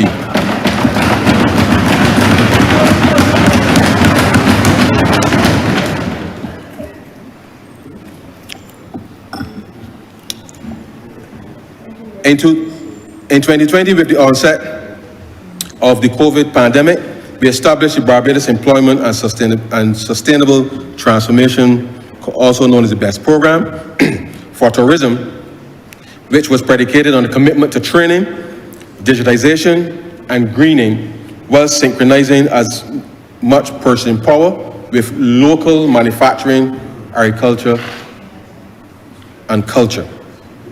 This concept is as valid today as it was then. It has also been a platform that is being copied across the Caribbean community so as to ensure a higher level of integration and resilience amongst the various economic sectors, while allowing us to become more competitive as nations. Climate resilient vertical farming. Whilst we have seen increasing investment in some aspects of the agricultural sector recently, there are three strategic matters we wish to address today. While often disputed, the effects of the climate crisis have been observed over the last decade with increasing frequency. This has been represented by increasingly severe weather systems. Increases in temperatures and knock-on effects of water availability have led to negative declines in irrigated crop yields of up to 20%. Further, warmer climatic conditions favor higher incidence of crop pests and disease and cause a reduction of pollinators such as bees, sir, which are essential, sir, for crop production. In addition, periods of severe drought, flooding, and extreme winds also pose serious challenges, including significant soil degradation and erosion from heavy rainfall events. These factors have triggered failing farms and stagnating farm profits, as well as impacting the stability of food supplies and food prices. Vertical farming, sir, has emerged as a transformative climate resilient solution to enhance food security, ensure consistency in supply, and drive sustainable growth in the non-sugar sector. This cutting-edge technology leverages controlled environments and innovative technologies to optimize production, reduce water dependency, and maximize land use efficiency. By enabling year-round cultivation, it reduces reliance on imports. Furthermore, this innovative model fosters economic enfranchisement, particularly for young men and women eager to enter the agricultural sector. Both urban and rural communities can benefit from modernization whilst maintaining their role in the national food production system. With this technology, a farmer deploying one vertical farm unit, growing a consistent crop of romaine lettuce throughout the year, could have 18 harvest cycles in that period. To support this effort, the government will immediately facilitate funding by directing the Barbados Agriculture Development and Marketing Corporation to access the Agriculture Development Fund to cover the costs of 20 of these farms in the first instance, to offer to farmers for lease to purchase over a 7-year period, representing approximately $4 million in the coming financial year. Expressions of interest will be requested shortly to determine the successful 20 farmers. Adjustments to agricultural water rates. Mr. Speaker, the average small farmer uses 135 cubic meters of water per month, or as used, in the pre-COVID-19 period. In 2024, the average usage declined to 74 cubic meters. Currently, there are 374 small farmers using BWA water at a rate of $1.80 per cubic meter.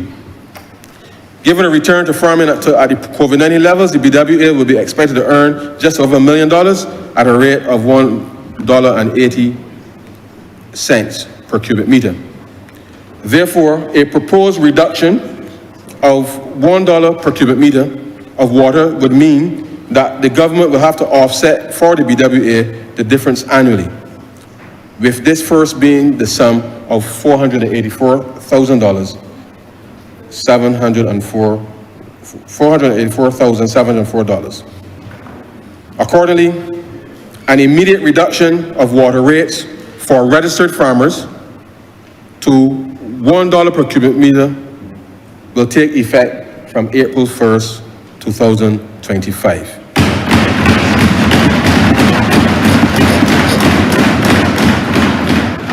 This measure will alleviate financial pressure on farmers, enabling reinvestment in productivity, whilst lowering the overall cost of certain commodity items, thereby making fresh produce more affordable to the consumer. This price revision on water to the registered farmers is without prejudice to the discussions that must continue for the licensing and for the abstraction of water resources, given the scarcity of our groundwater. We are aware that many of the larger plantations rely on this as a source of water for farming. We will take this into account and any conclusion of discussions with them. The poultry sector in Barbados has been negatively impacted over the past few years due to the occurrence of some severe local and global phenomena. The climate crisis, infrastructure challenges, and global endemic diseases have put a strain on local production and the overall sustainability of the sector. Record global temperatures have increased mortality rates, which expose the vulnerability of farmers to this weather phenomenon, resulting in increased bird mortality rates. The prevalence of bird flu in northern latitudes has impacted the local production, especially in terms of hatching eggs, which has led to the increased costs in the sector. To mitigate the effort of these challenges, the use of climate-smart broiler tunnels will be encouraged. These temperature control units will make the poultry sector more resilient. The government, sir, will again direct the Barbados Agriculture Development and Marketing Corporation to request a further $5 million from the Agriculture Development Fund. The corporation will then support 20 proficient boiler producers in lease-to-own contracts to be repaid, sir, over 7 years. Similarly, expression of interest will be requested shortly, again to determine, sir, the successful farmers.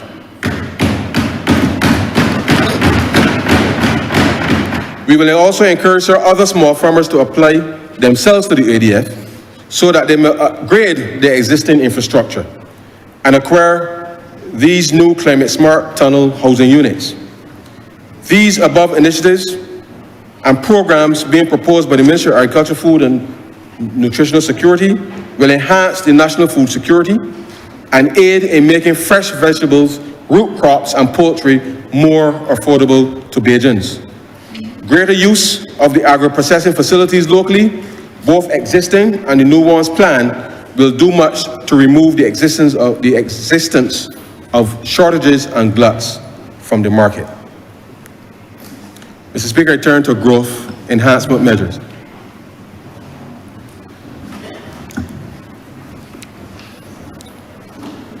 Mr. Speaker, it's clear for those with eyes to see that the Barbados economy has not only rebounded from the last decade, but we are about to engage, sir, the warp drive.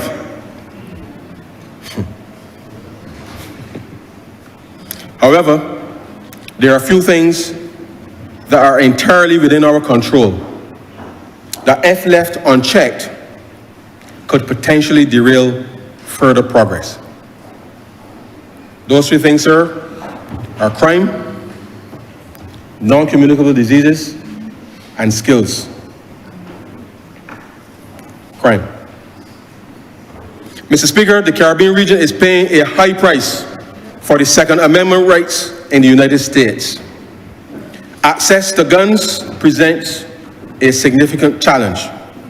The crime situation, therefore, is a source of constant concern for Barbadians and for the government alike. Let me say, though, while overall crime has declined, the scourge of the country has become firearm crimes, and more particularly, the rate of homicides in our small country. This administration is not about apportioning blame for how we got here. This administration is about doing what needs to be done to bring gun crime under control. We must recognize, however, that the phenomenon we are seeing in Barbados is not unique. Every country within the region is experiencing the same thing. This is not in any way to compare countries or to say that it is worse over there, sir, than it is over here. It is to acknowledge that it is vital that we see crime fighting not just being a localized matter, but that in many respects, we have to adopt regional strategies. This work has already begun, and CARICOM has now established, sir, a special project team headed by a high-level representative, Mr. Godfrey Smith, a former respected Attorney General of Belize and judge of the Eastern Caribbean Supreme Court. His role is to implement targeted interventions based on the specific needs of member states to improve policing and prosecution, reducing delays in criminal justice administration, and improve the efficiency, functionality, and capacity of criminal justice delivery services in a sustainable manner within the Caribbean community. This will include the training of member states personnel to ensure continuing development of criminal justice institutions. The fight against crime is first and foremost a domestic fight, but is also a regional fight, and the two must go hand in hand. To do one without the other will put both at risk of failure. Mr. Speaker, you will no doubt remember the presentation of the Covenant of Hope on the night of Thursday, May 6, 2016, at the Solidarity House, the home of the Barbados Workers Union, where unity is strength. On that evening, sir, on behalf of the Barbados Labour Party, I pledged to the country that the first call on the public purse would be for the purpose of maintaining law and order, securing citizen security and public safety. Page 26, to be precise, sir. It therefore remains important that we devote extraordinary resources to support the work of the members of the Barbados Police Service, who have performed very well. I take this opportunity, sir, to thank the hard-working men and women of the service, both enlisted, the civilian staff, for their service to our country.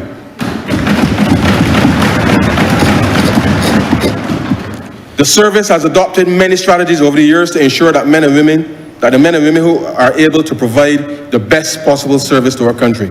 However, manpower continues to be a challenge. The police service has continued its efforts to increase the number of recruits taken into the police training center, each year, and there has been an increase in numbers. Last year's cohort saw 51 recruits being taken in, and the current cohort is made up of 47 recruits. These individuals will join the ranks of the regular constabulary. When matched against the number of officers who leave the force each year through retirement, regrettably death, illness, and sometimes a change in career, it is immediately seen that the number of officers added annually cannot help us to make up the current deficit in numbers of just over 250 officers. We will work aggressively to address the issue of regular recruitment. However, it is evident that we must also go in the direction of more effectively using the special constabulary to augment the work of the police service. The special constables play an integral role in maintaining public safety and supporting police operations. But we know that they can do much more. More for the police service, more for their country, and more for themselves.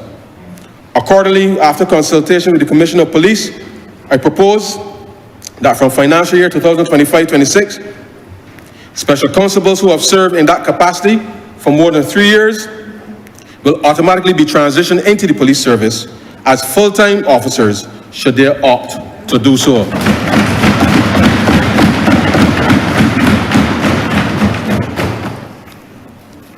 The total complement of special constables is 46, and we expect that the majority of these will seize the opportunity to join the regular constabulary. This will require an amendment to the Police Act so as to allow special constables to become police officers based on their experience gained as special constables. I am assured by the Honourable Member for St. Joseph that the amendment will be before Parliament early in the next financial year. We are also satisfied, sir, that given the important supporting role that special constables play in the service, that we need to increase their ranks. Accordingly, the police service will immediately set about recruiting an additional 60 persons to join the service as special constables. They will perform all of the usual duties, but they will also be assigned to directly supporting maintenance of social order, focusing on unregulated vending, illegal dumping, and road safety management. This will not only ease the burden on the regular police service as far as these policing duties go, but give the opportunity to transition into the service after 3 years of satisfactory service. It will providing another avenue, sir, to boost police numbers. This initiative will require additional equipment as well as vehicles for the increased patrols. We will also undertake in key areas of interest. The procurement of the new equipment and supplies for the additional personnel will begin in short order, and this measure will cost the Treasury, sir, approximately $2 million per year in salaries and another $2 million in vehicle and technical equipment. Money well spent, sir. Money well spent. Mr. Speaker, what I've outlined above is not the totality of government's response, but an indication of how we have already treated these matters. Nor is it to be assumed that the fighting of crime, sir, is only a police resourcing matter. You will recall, Mr. Speaker, that as we have to tackle the issue of criminal justice reform head-on, as we do not believe you cannot fight crime effectively with a broken and outdated criminal justice system. This came after 2 national consultations where we created a role for stakeholders to participate. We have also established an advisory council on citizen security to even broaden the work that we are doing to strengthen our law enforcement and our crime prevention efforts under the desire to fight crime and build peace and order across the country. The Attorney General and other honourable members, I'm sure, will remind you of the many initiatives that have been put in place to allow this to be a whole-of-country approach and not just the efforts of the Barbados police service. Citizens of this country, people of goodwill, service organizations, the business community, the faith and religious community, all of us must stand in the breach to maintain the monopoly of force that allows Barbados to be Barbados, sir. All of us have a stake in this. Our mantra has been, sir, if you see something, you must say something. Having said that, sir, a bad habit has developed, in my view, where some people have taken to recording police interactions with the public for the purpose of creating viral moments on Instagram and Facebook, sir. Now, let me be clear. Thanks to the Honorable Attorney General, the police service, the members of the police service have been wearing body cameras since 2022 in order to improve public accountability to you. Now, citizens have the right to record the police. But I submit in this parliament today, sir, that citizens should not only record the police, they should also record the things happening right now, sir, in their communities when the police is not present, sir.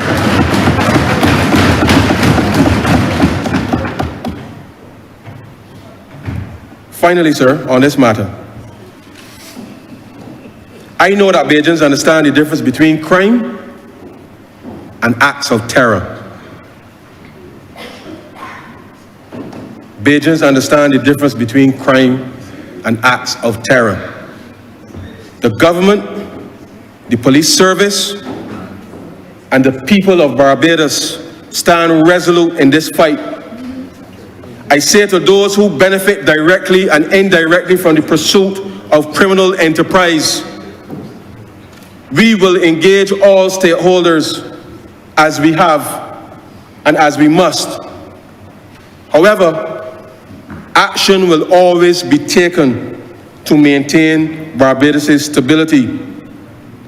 So to the grandmothers, sir, the mothers and fathers, the brothers and sisters, the aunts, the uncles, the friends, when you, godparents, sir, when you encourage the storage of guns, ammunition and drugs at your home, sir, in the yard, under the floorboard, you are directly contributing to the destabilization of our country.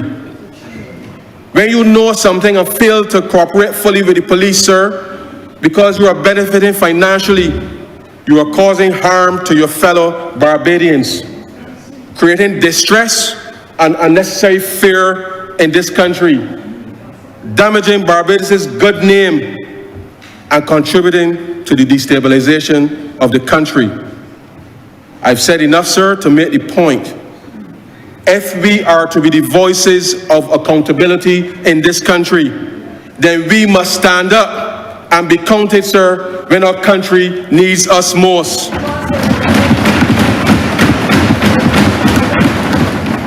I want the whole of Barbados to know, sir, that addressing issues related to crime is directly related to our mission of achieving sustainable, resilient, and inclusive growth.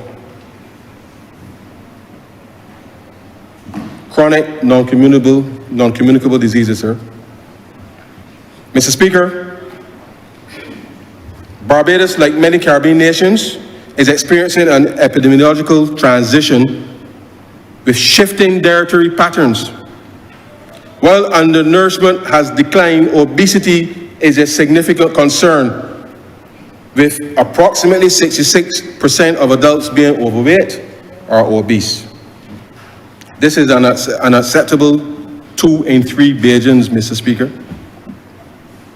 NCDs, as they're called for short, sir, particularly cardiovascular diseases, diabetes, and some cancers, account for over 80% of all deaths. Food availability data reveal overconsumption, sir, of protein, fat, and sugar, while consumption of fruits, vegetables remain inadequate, with over 90% of the population failing to meet minimum recommended levels. Simply put, sir, Barbados is facing a chronic non-communicable disease epidemic. Sir, we have established a national food and nutritional policy, a critical framework for addressing the growing burden of NCDs. The policy also supports baby-friendly hospital certification at the Queen Elizabeth Hospital, the National School Nutrition Policy, and the taxation over the years on sugar-sweetened beverages, alcohol, and tobacco, to reduce, the aim of which was to reduce consumption of and the use of unhealthy products. It should be noted that the Prime Minister last year co-chaired a report entitled Healthy Taxes, a Compelling Policy for the Crises of Today, with Michael Bloomberg and the former Treasury Secretary of the United States, Larry Summers. This is a clear recognition of the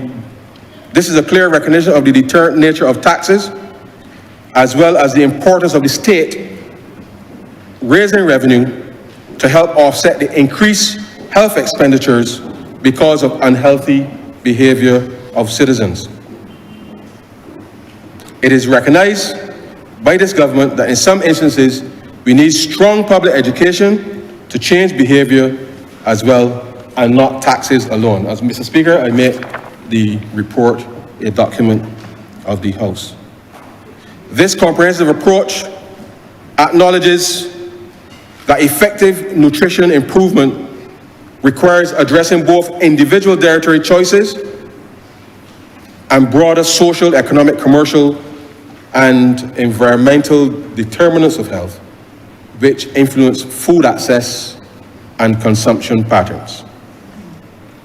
It takes time to change habit and change business processes, but we are determined to support our population in improving their individual circumstances as well as the national health status and changing our sedentary lifestyles and eating habits.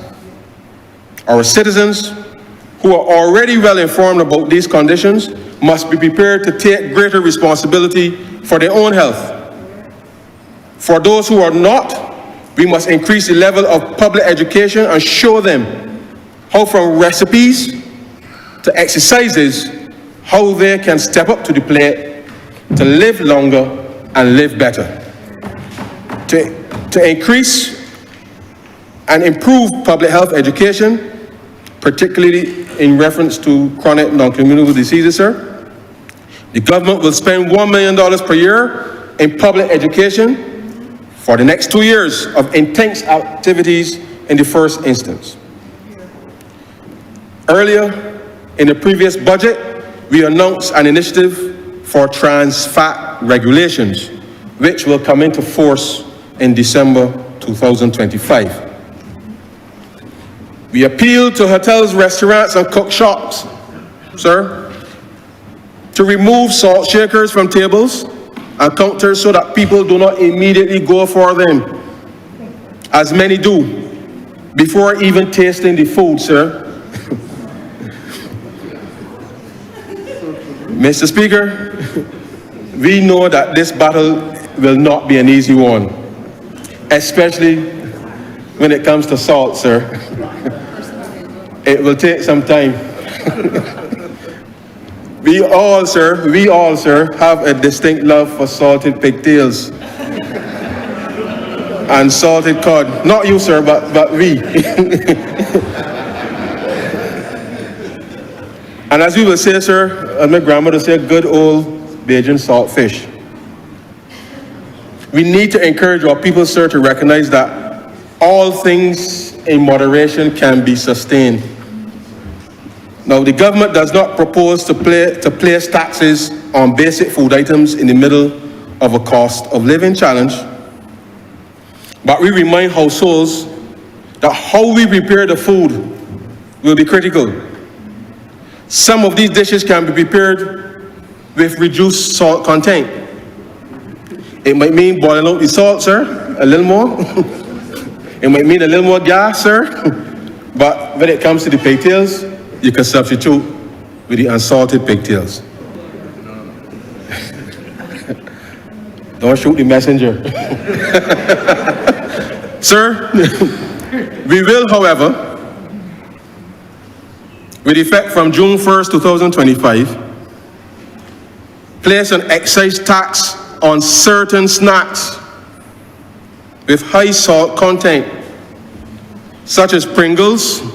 Excise tax of 20%. Yeah, of 20%. Excise tax of 20% on Pringles, Lay's, sir, salted nuts, corn curls, sir, hot balls, sir, cheesies, salted popcorn, sir, tortilla chips, salted pretzels, and salted crackers, sir. No, sir? In 2 years, we will be revisiting both the high sugar and high salt content items because this government is committed, sir, committed to stem the tide as it relates to the incidence of chronic non-communicable diseases. I ask Bajans, let us work together to change our habits. And as I said, live longer and live better.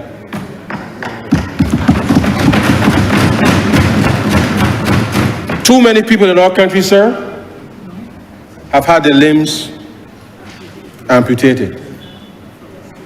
Many people suffer, sir, with various ailments related to their feet. And many of them, sir, are directly caused by chronic non-communicable diseases, sir. Towards addressing this matter, the government will introduce a podiatry project. Initially designed for persons in our community, sir, over 70 years old, The government is proposing that we extend a practical project across the country to bring better foot care to our senior citizens. Those persons, sir, with diabetes will normally go to podiatrists. Will go to podiatrists. For those without diabetes, may go to a person doing normal pedicures. The aim of this program is to provide at government's expense a chance, sir, to improve foot care by offering up to 3 such visits per year. In this way, we teach our citizens the critical importance of foot care, while at the same time creating opportunities for practitioners of these small businesses across the country. I want to particularly encourage our men, sir, to also avail themselves of these services and opportunities, because it is not only women, sir, who can get a pedicure. Men too also suffer from these problems, and we want men to participate fully, sir. Filling the skills gap. Mr. Speaker, Barbados is currently experiencing a skills shortage across a range of disciplines, which must be filled urgently, otherwise the sustained, inclusive economic growth we are charting under BERT 3.0 may not materialize.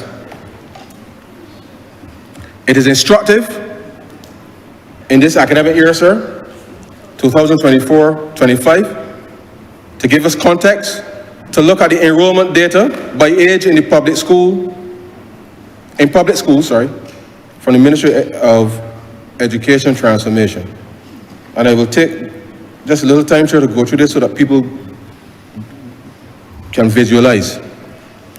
Right now, sir, in this academic year, in fifth form, which means children turning 16, sir, there are 3,679 children enrolled in fifth form. In fourth form, sir, children turning 15, 3,107 pupils. In third form, sir, children turning 14, there are 3,042 students, sir. In second form, children turning 13 years, 3,075 students, sir. In first form, currently, children turning 12 this year, 2,655 pupils, sir. In class 4, sir, those who will sit 11 plus in a few weeks, 2,409 students, sir. In class 3, sir, children turning 10 this year, 2,362 students, sir.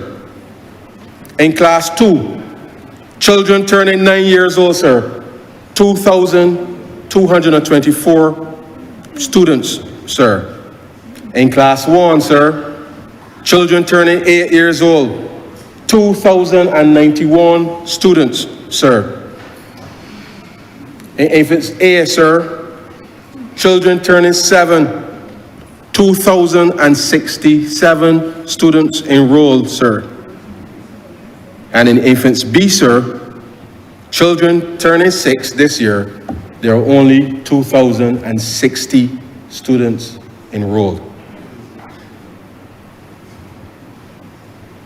In 10 years, sir, as you can see, the difference between the number of children turning 16 years old, 3,679, versus those turning 6 years old, sir, 2,060, sir, has seen a nearly 50% drop in students in school. It is 44% to be precise, but for all intents and purposes, sir, it is half.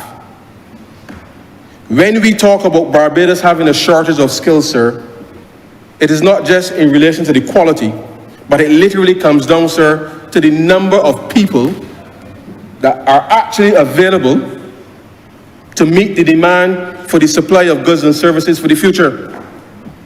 Mr. Speaker, this threatens our economic competitiveness, social stability, sir, as well as our way of life. The reality, sir, is that this country must urgently modernize its workforce in order to secure the future.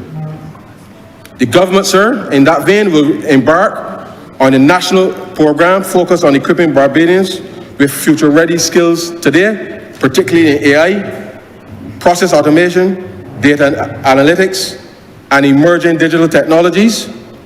These are the jobs of the now, sir. This will require dynamic cross-sector programming in both public and the private sector.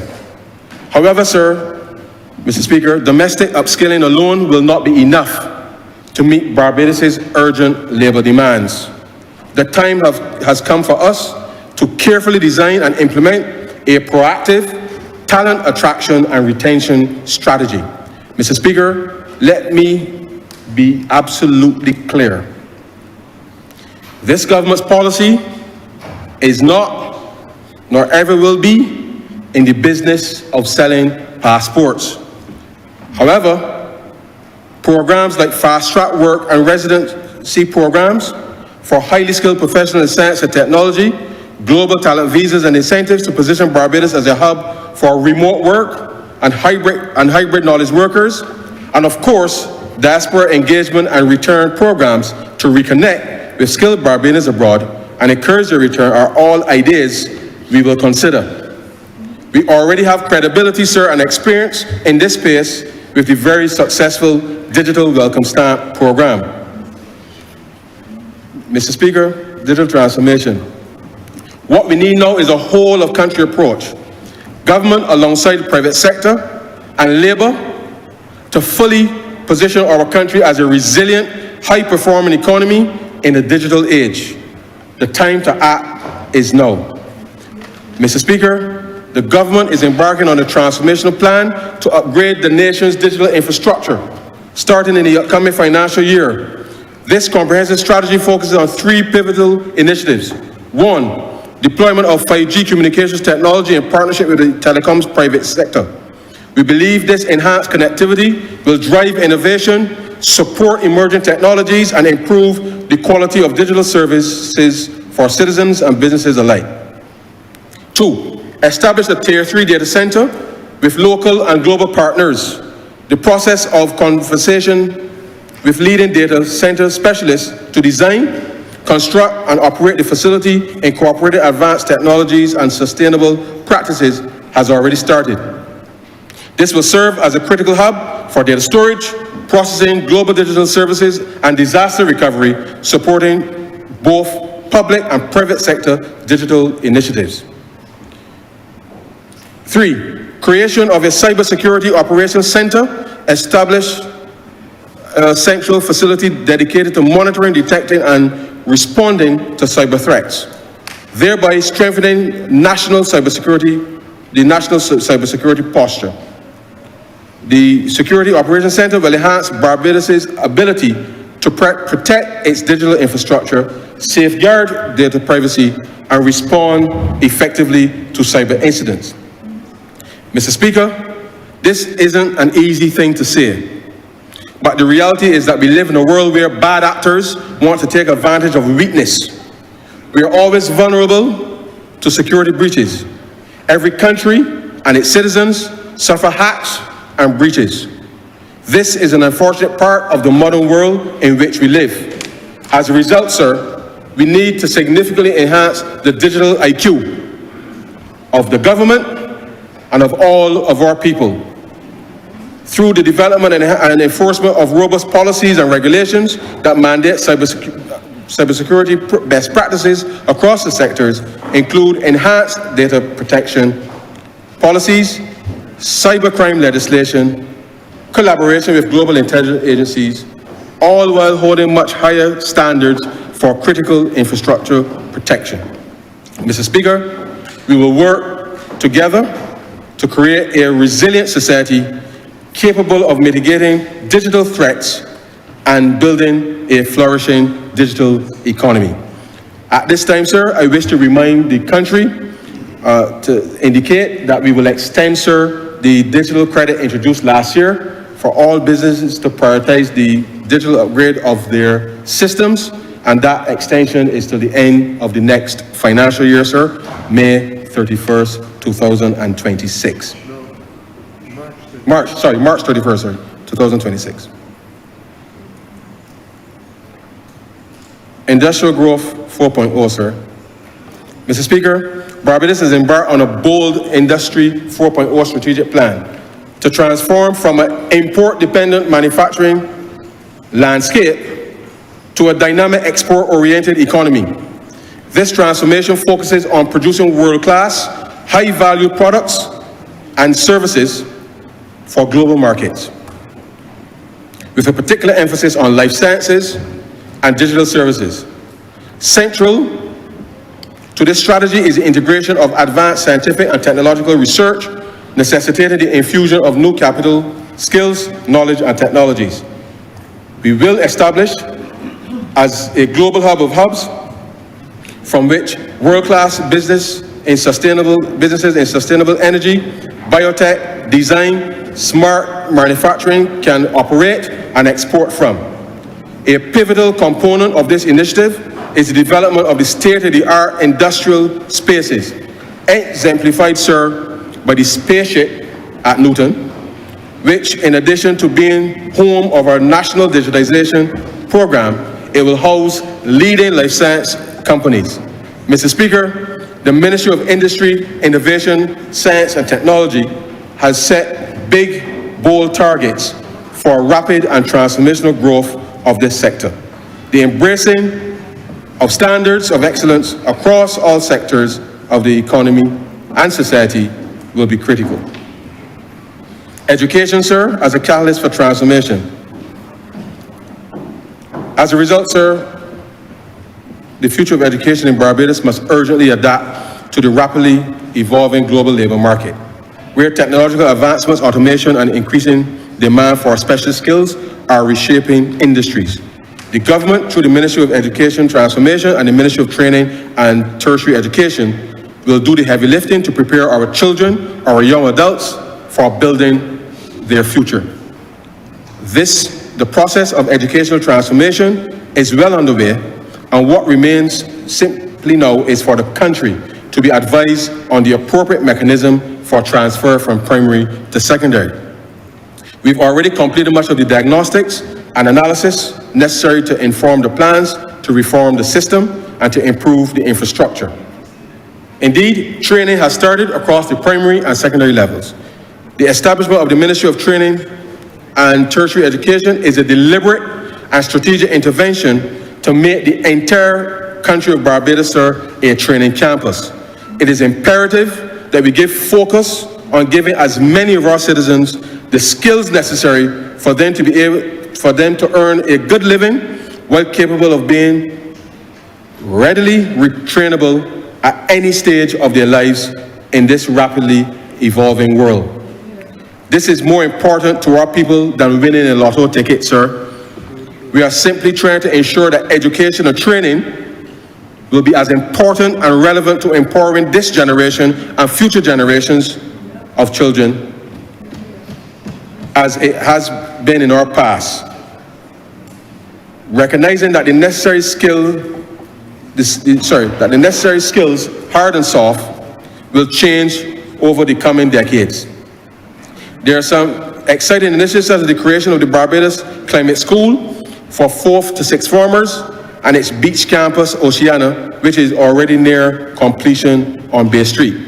This initiative is being undertaken in partnership with local and global philanthropy and civil society.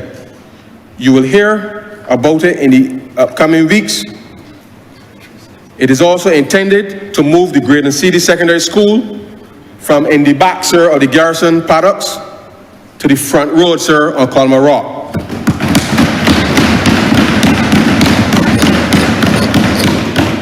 We will move the school, sir, to the previous Ursuline Convent site once the renovations of that site, sir, is completed. The plans are already being reviewed by the ministry. Energy, sir. The government is committed to 100% net zero by 2035. This requires an aggressive expansion in renewable energy initiatives to achieve this target. This transition includes a mixture of renewable energy approaches with the current thrust weighted towards solar photovoltaic projects. This requires significant investment in these projects and equally investment opportunities for both public and private sector. Government believes that these opportunities should enjoy wide participation from Barbadians. In this regard, the government has arranged with financial institutions to provide a path for public participation in renewable energy opportunities via appropriately developed instruments including both equity ownership and debt participation. Given the expected returns from these renewable energy investments, this will provide an avenue for Barbadians to earn a return on their savings significantly above the current rate of savings. These investment opportunities will be carefully reviewed and will be approved by the Financial Services Commission before being offered, sir, to the public. We are confident that with these instruments, the public can not only earn a better return on their hard-earned savings, but will participate in an initiative, sir, that will add to our climate adaptation and resilience programs. Mr. Speaker, the government has been pushing ahead with the implementation of the 2019 Barbados Energy Policy. In previous budget presentations, we have provided updates on how a national grid designed for fossil fuel generation are now being adapted to support the connection of renewable sources of energy generation has reached its maximum capacity. In the interim, hundreds of small businesses in this country who invested in solar PV projects are still awaiting connections to the grid. This country needs battery storage, and we are well advanced and about to launch Barbados' first battery energy service. To launch Barbados' first battery energy service procurement project. In the meantime, small businesses that went to financial institutions are in many cases, sir, facing the cost of servicing those loans. Mr. Speaker, the Energy Smart Fund, which has now been equipped to offer a loan refinancing facility, under Component 1 of the Sustainable Energy Investment Program, Smart Fund 2, in the amount of $15,187,500 has been provided for the financial year 2025-26. I now propose that with effect from April 1st, that this new refinancing facility administered by the Enterprise Growth Fund will be available to small and medium enterprises to refinance their stalled renewable energy projects at an interest rate, sir, of 3.75%. Under this facility, sir, small businesses can refinance their projects under the Smart Energy Fund, benefiting from a 1-year moratorium on repayment of principal until such time as their PV projects are connected to the grid. By launching this new refinancing facility, this government is investing in the sustainability of our small business sector and giving business owners peace of mind during the period when their PV systems are not connected and therefore unable to generate revenue. Additionally, repayment of loans can release lenders' available capital, allowing them to allocate funds elsewhere. I expect, Mr. Speaker, sir, that this loan refinancing facility will help the local small business community prevent project failures and maintain investor confidence. The government, sir, has previously committed to keeping a certain percentage of the renewable energy potential for the benefit of state-owned enterprises. This will allow us to ease some of the burden on the consolidated fund with respect to the public transfers for these state-owned enterprises. We have already had expressive interest from the private sector for partnering with some of these SOEs. This year, we will initiate joint ventures with the private sector and also extend participation, sir, to private individuals whose return on savings in the banking sector, as we have said, remains paltry at best. Trade facilitation, sir. Mr. Speaker, under previous Barbados Labour Party administration, the Customs and Excise Department was the first department in the region, sir, to implement Asikuda Plus in 2005, which at that time, sir, was the latest in customs procedure clearance. 2005, sir. It took this Barbados Labour Party administration returning to office again to implement the current Asikuda World System in September of 2019. Regrettably, by then, sir, Barbados was the last country in the region to upgrade the system, as the previous administration had failed to do so, sir, for the previous 5 years. I say to the country, sir, Barbados cannot, sir, Barbados, let me repeat, Barbados cannot afford, sir, to be last in anything, sir, in the 21st century. Mr. Speaker, I'm happy to announce that last Thursday, Cabinet approved my recommendation to upgrade to Asikuda 5, sir, the 5th generation of the system designed for the automation of customs procedures and processes. We will shortly sign the implementation agreement with UNCTAD with the aim, sir, of launching the new version of Asikuda, ASI 5 as it is known, sir, by January 1st, 2026, sir. It is important to note, Mr. Speaker, that due to our successful implementation of Asikuda World in September 2009, Barbados has been selected as one of 5 countries in the world to conduct beta testing before adaptation, sir, to the national environment. I want to thank the Controller of Customs, his management and staff, along with the members of the private sector for putting Barbados in a position, sir, to benefit from the early rollout of this new system and the new features, sir, globally. Some of the new features in ASI 5 include greater automation and processing of post office cargo, easier processing of disaster relief consignments, and end-to-end facility to monitor and process passengers. Users of the new ASI system, sir, will be able to access customs securely, sir, from their mobile device of their choice, online processing of payments thereby reducing transit time for them and processing and reconciliation time for the department. The net result will be faster access to goods and services imported and better facilitation, sir, for exporters. In this way, we are reforming our systems within in order to ensure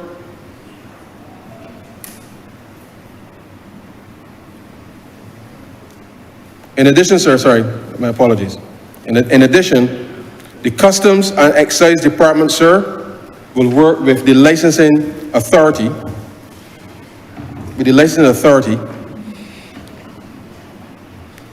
the General Insurance Association, financial institutions, as well as automotive dealers, to totally revamp, sir, the process through which vehicles are registered and sold. The ultimate mission, sir, is for you, sir, to walk into a dealership, test drive a vehicle, sir, and if it is to your liking, sir, that you should be able to drive home in that said vehicle, sir, in less than 2 hours with registration, insurance, sir, and financing in place. This is the new standard to which we must meet, sir, in order to transform the way business is done in this country.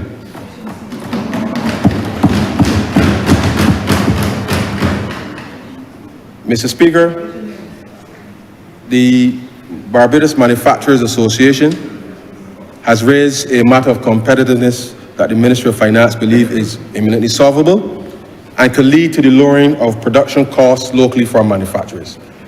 We will work over the course of the next few months to create a framework that would allow manufacturers to effectively pool procurement of materials and to share, sir, the concession benefits in Asikuda.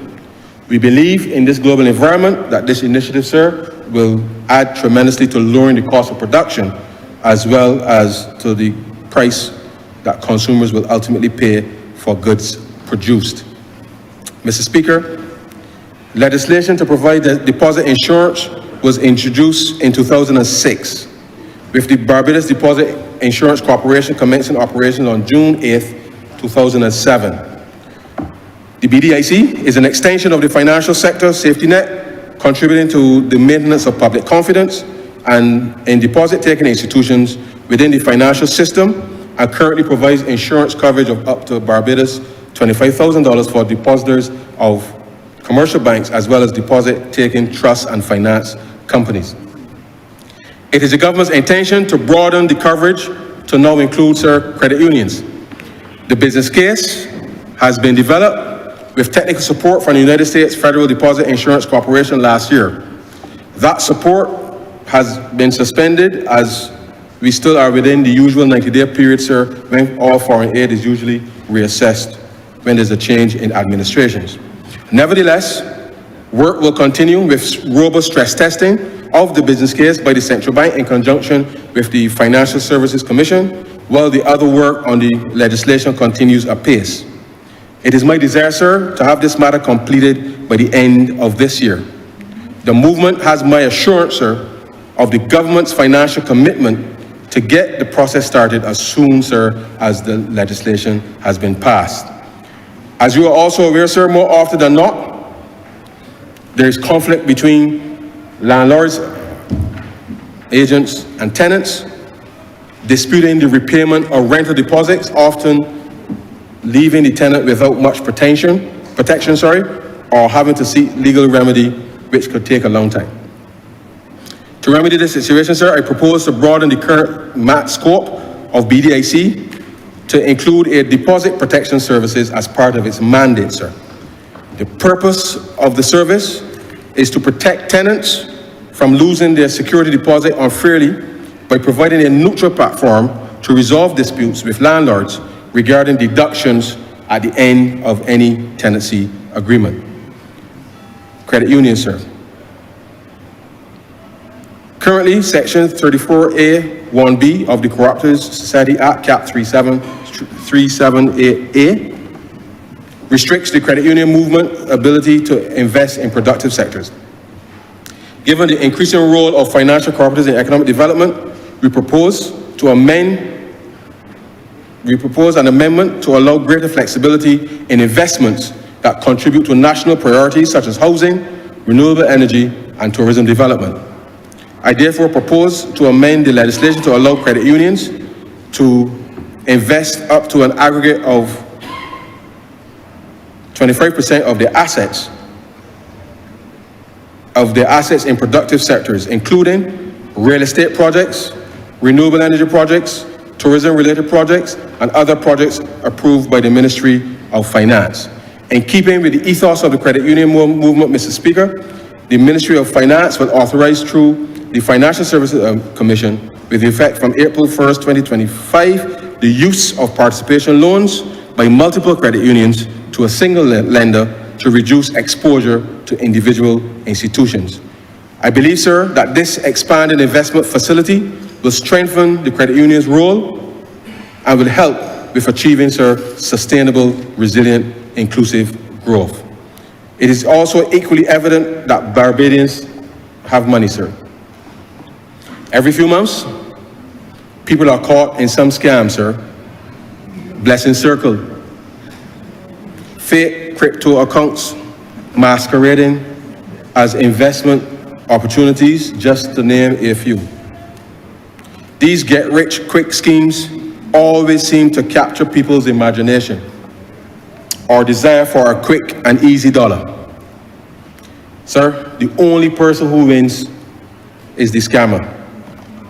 Mr. Speaker, the following are the average net profit margins by selected industries on an analyzed basis in the United States as of March 2025. Bear with me, sir. Banks, 27.2% over the course of the year. Drug manufacturers, sir, 12.3% over the course of the year, sir. Grocery stores, 2%. Luxury goods, sir, 2.8%. Residential construction, 10.2%, sir. Restaurants, 4.2%. And trucking, sir, 3.7%. Now, sir, I encourage all of our citizens, sir, to invest in our government paper, which is still offering a good 4.5% over 5 years. But I've deliberately chosen these profit margins to show that across a range, sir, of legitimate business sectors, it is not possible, sir, to achieve the extreme profit margins that are promised by the scammers, sir. The next time someone swears to you that if you give them $100 today, Monday, sir, and that they will give you $500, sir, on Friday, sir, trust me, it is a scam. And that person, sir, is part of the scam, even if they don't know that they are part of the scam, sir.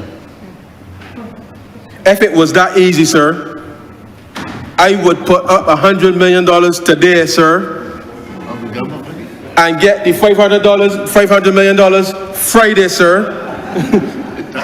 I would not have to hurt my head, the Prime Minister, about financing government's fiscal program, sir, trying to find fiscal space. I urge Bajans, sir, I urge Bajans. If it looks like a duck and it sounds like a duck, it is a scam, sir. Okay?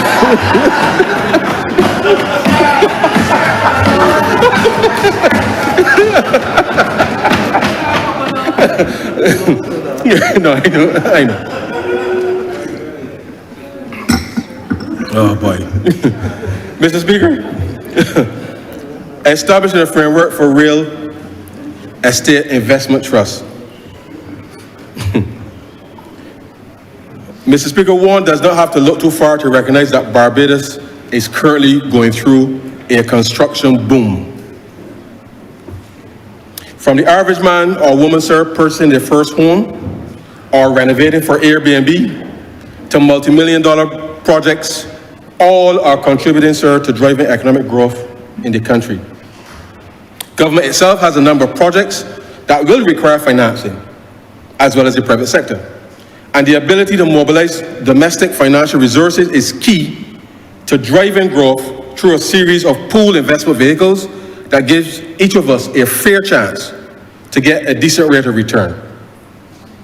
From the building out of new industrial estates, sir, to the refurbishment and new government headquarters at Bay Street, sir, to laboratory infrastructure, there is something for everyone, sir. Not to mention the private sector ventures that will also require financing. I therefore propose, sir, to enact legislation to create a framework for real estate investment trust in Barbados to facilitate pooled investment, sir, across a number of real estate projects in the country. The unit trust legislation, sir, that the Prime Minister announced 2 years ago, sir, will shortly before this chamber, which is another avenue for investment that we will bring for Barbadians. A modern payment system. Mr. Speaker, sir, a well-functioning national payment system that enables secure, cost-effective and rapid money transfers is the backbone of the future economy. As Barbados' economy continues to expand, reaching a nominal GDP of $14.3 billion at the end of 2024, the modernization of our payments ecosystem has become imperative. Recognizing this need, the Central Bank of Barbados, in collaboration with the World Bank, launched the Barbados Payment System Modernization Project in October 2024.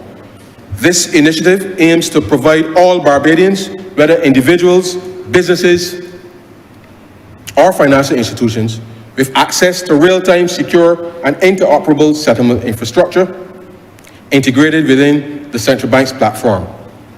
Mr. Speaker, sir, this transformative project will significantly enhance business facilitation, particularly for small and micro enterprises, by ensuring the instantaneous receipt of payments, thereby reducing cash flow constraints. Likewise, private sector individuals will benefit from greater flexibility and innovation and innovative digital payment solutions, including, sir, QR code-based payments and proxy-based transfers, making transactions more convenient and efficient. For example, sir, a food vendor at Oystins will no longer have to hope, sir, that the ATM across the road by the gas station at the bottom of the hill, sir, does not run out of cash, because all the visitors and locals alike will be able to simply scan, sir, a QR code, and the payment will be instantly deposited to the vendor's account. Similarly, sir, a parent sending money to a child studying abroad will no longer need to worry about long processing times or high transfer fees. Funds will be transferred instantly and securely using the new system, sir. Mr. Speaker, for a Barbadian traveling abroad who loses their debit card, the ability of family or friends to send emergency funds instantly via a mobile wallet could be a lifesaver, sir. Likewise, a taxi or ZR driver collecting fares or other cash businesses which start using digital payments will no longer need to carry or have large sums of cash, thereby reducing, sir, the risk of being robbed while ensuring they receive payments immediately after every trip, sir, or transaction. Similarly, gas stations and shopkeepers can feel safer, sir, that their hard work and investments will be more secure. Small businesses across the spectrum will no longer have to worry about complicated cash management systems and the necessary reconciliation that takes too much time. Mr. Speaker, a key pillar of the Barbados Payment System Modernization Project is financial literacy. The successful adoption of digital payments hinges on the ability of all Barbadians, especially the elderly, less technologically adept segments of our population, to confidently navigate and utilize digital payment tools. To this end, the Central Bank is expanding its financial education initiatives to ensure that users can securely manage real-time transactions while understanding the benefits and risk associated with digital finance. Imagine a pensioner, sir, who previously had to stand in long lines at the bank or the post office every month, sir, to collect their pension check. With digital payments, sir, their funds can be deposited directly into their account and accessed instantaneously with the help of their grandchildren, sir, or a loved one, from the phone, the ATM, making the processor even more convenient and safer. By March 2026, Barbados will have transitioned to a more inclusive, efficient, and competitive digital payments ecosystem. This modernized infrastructure will not only streamline domestic financial transactions,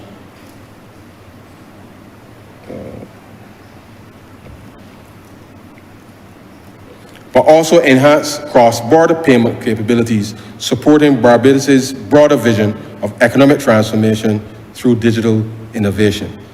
This initiative will position Barbados as a regional leader in digital financial services, fostering greater economic resilience, efficiency, and long-term growth. De-risking mortgages, sir, for low-income earners. Mr. Speaker, government is committed to the fulfillment of home ownership in this country.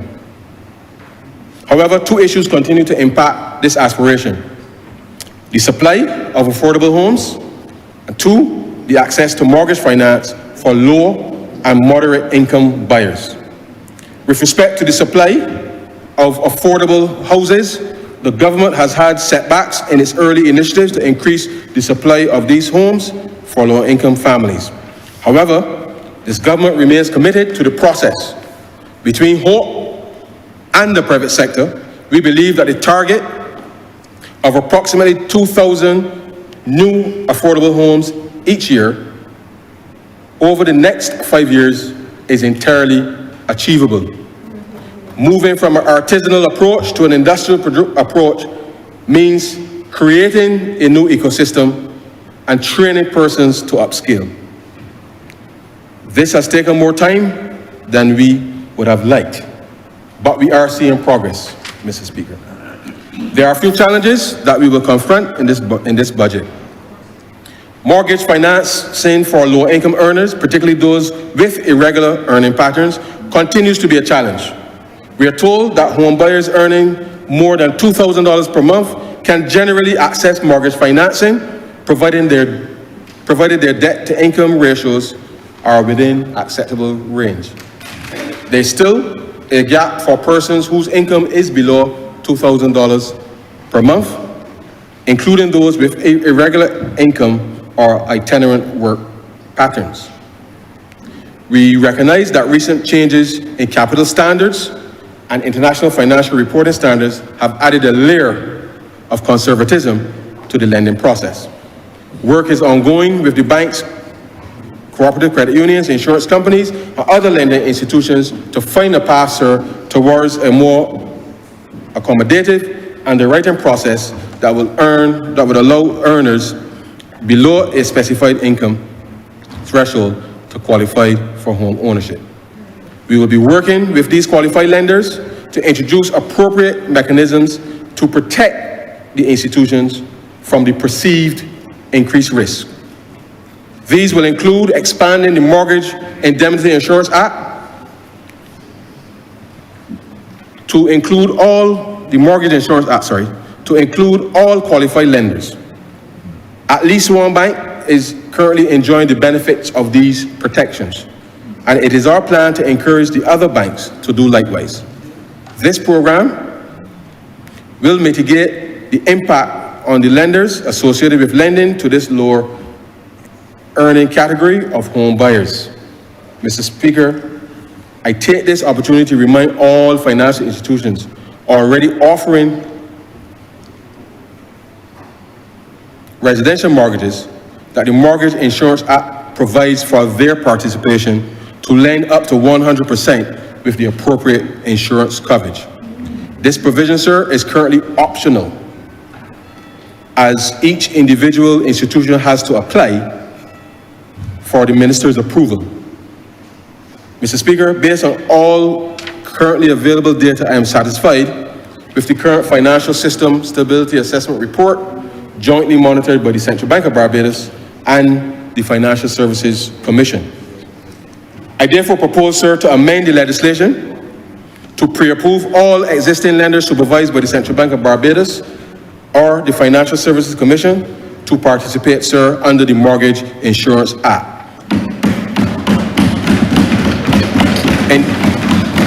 In this regard, sir, the chairman of the Growth Council and the director of Finance and Economic Affairs will meet with the relevant lending institutions within the next week to further discuss how this will be implemented. Sir, the current tax rate on profits from loans issued under this Act is 12.5%. In keeping with tax reforms, I propose with effect from April 1st, 2025, to reduce to 9% of every dollar of income earned for loans over $250,000 issued by an approved lender under the Mortgage Insurance Act. I also propose that the income tax rate of 5% be levied on profits earned from the loans not exceeding $250,000 effective April 1st under the Mortgage Insurance Act. 4.5. Sorry, income tax rate of 4.5. 4.5. The current maximum loan limit, sir, is $600,000 per mortgage, and the aggregate amount of loans in respect of which insurance policies have been issued under the Mortgage Insurance Act shall not exceed, sir, $500 million.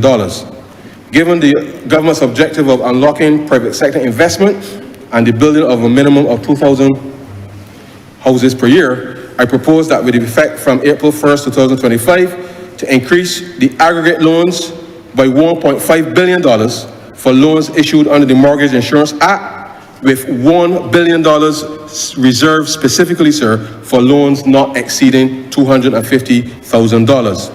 Mr. Speaker, I also propose that with effect from April 1st, 2025, the rate of interest payable to a borrower in respect of a loan issued under the mortgage in respect of a loan to be insured under the Mortgage Insurance Act up to a maximum of $250,000, sir, shall be 4%, and in excess of $250,000, the rate shall not exceed the maximum rate of interest at any time, as may from time to time be determined by market influence.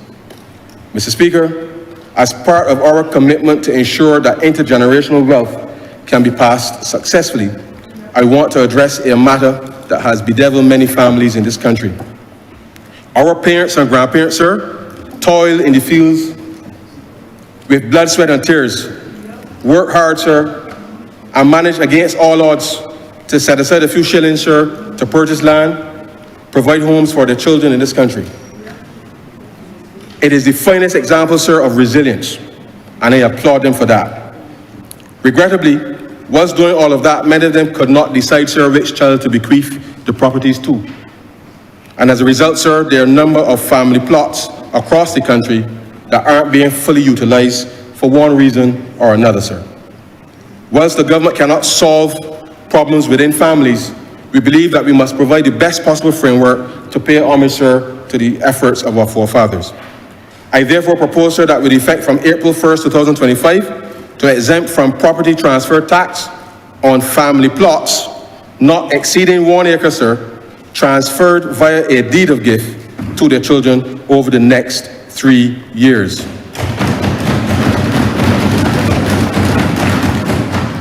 To further assist with speedier transfer, sir, I propose that the Town Planning Department facilitate a process with the minimum standard for road construction on the family land, with the condition that the proposed road be made proper within a 5-year period, sir.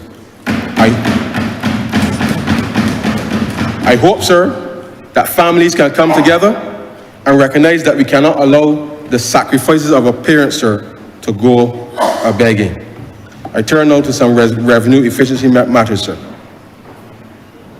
Currently, Barbados is the only tourism destination that still requires a visitor permit, which creates a cost to both the government and the car rental companies, sir, along with the printing of booklets, still, which requires resources to be allocated to produce work permits to car rental companies on request. To make it easier for our visitors and these businesses, sir, reciprocal arrangements for international driver license will be put in place to remove the need for visitors to apply for permits. Car rental companies will provide the necessary information to the Barbados Revenue Authority to enable adequate monitoring of data. Mr. Speaker, I now propose that with effect from July 1st, 2025, to abolish the requirement for visitor permits in Barbados, sir.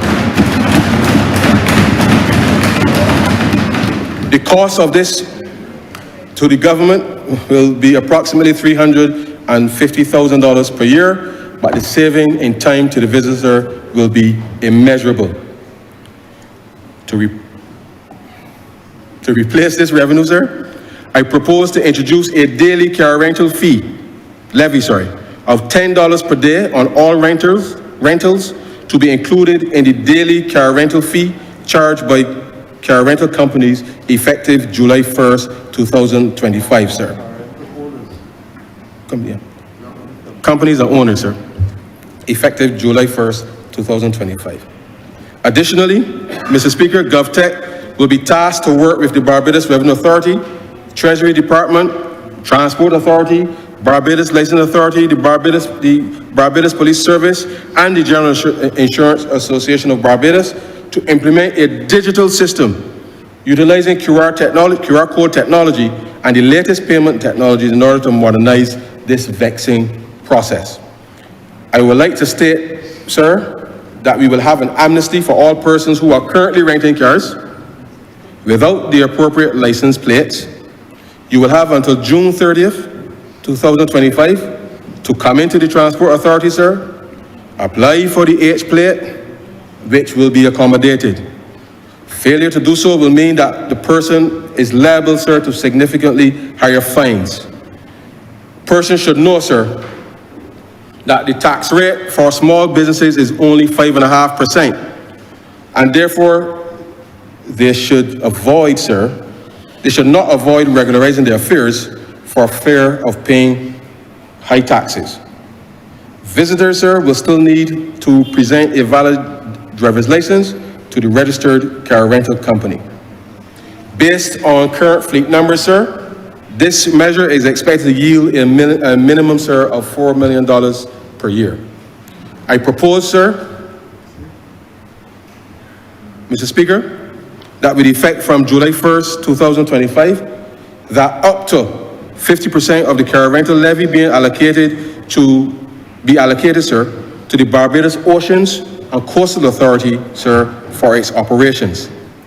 I will now address, sir, some administrative humbugs with the Barbados Revenue Authority and the National Insurance and Social Service, the National Insurance and Social Security. Yeah, I can do this.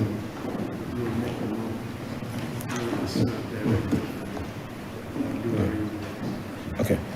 Since 2001, sir, I have personally approved 2,458. Yeah, since 2021. I have personally approved 2,458 applications for waivers of penalties and interest of various types on the online concession portal, totaling approximately, sir, $78 million. The total revenue associated with these waivers, sir, is approximately $125 million. With the process of these requests has occurred, whilst the process of these requests have occurred much faster than the old paper-based system, sir, it still presents some challenges as there are still another 1,358 requests at various stages remaining on the portal, sir. Under the current approach, though digitized, our regime of penalties and interest may have the following unintended consequences. Unrealistic and affordable costs to individuals and businesses may result in the business exiting the market or individual taking too long to become compliant, sir. Frequent requests for relief through the administrative agencies to the Ministry of Finance for relief, thus creating a bottleneck due to the time it takes, sir, for the minister to review to make a decision on the request, sir. Unreliable financial statements of the government because of the frequent rebating of penalties and interest and uncertainty of the collectability of the penalties and interest.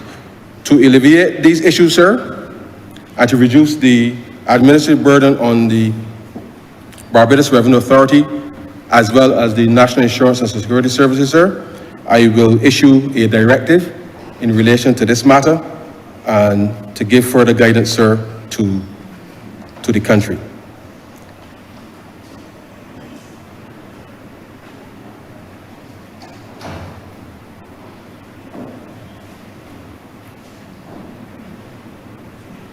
Mr. Speaker, I know you have been listening very carefully.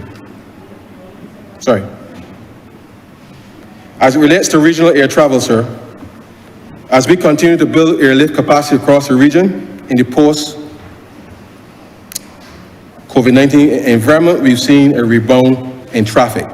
However, not to the levels that we were accustomed in pre-pandemic. I therefore propose, sir, to reduce the air traffic and tourism development fee for regional passengers from US $35 to US $20 from July 1st, 2025 to June 30th, 2026, as part of a strategy to enhance Barbados' appeal as a travel destination for our Caribbean neighbors, particularly with the upcoming Cropover Festival, Carry Festa, and the ongoing regathering celebrations. This measure will cost the Treasury, Mr. Speaker, approximately $2.8 million. Mr. Speaker, I know that you have been listening very carefully thus far, and are no doubt pleased with the initiatives that benefit the small business sector in a tremendous way, if they choose to participate. When we speak about sustainable, resilient, inclusive growth, we mean that, sir. The government, through these initiatives, has shown the commitment to the growth of the small business sector with the availability of a reduced tax rate of 5.5%, recognizing that small businesses are on a strong growth trajectory. In spite of the Small Business Development Act Cap 318C not being amended or repealed altogether, most businesses in Barbados, were paying corporate taxes, most businesses in Barbados were paying corporate taxes at a rate of 5.5% since January 2019. With the change in regime, there appears to be some confusion around who will make monthly prepayments. The Prime Minister, in her statement to this Honourable House in November 2023, was quite clear that small businesses, as defined below, will pay 5.5% corporate tax and would not be required to make monthly prepayments, sir, for corporation tax.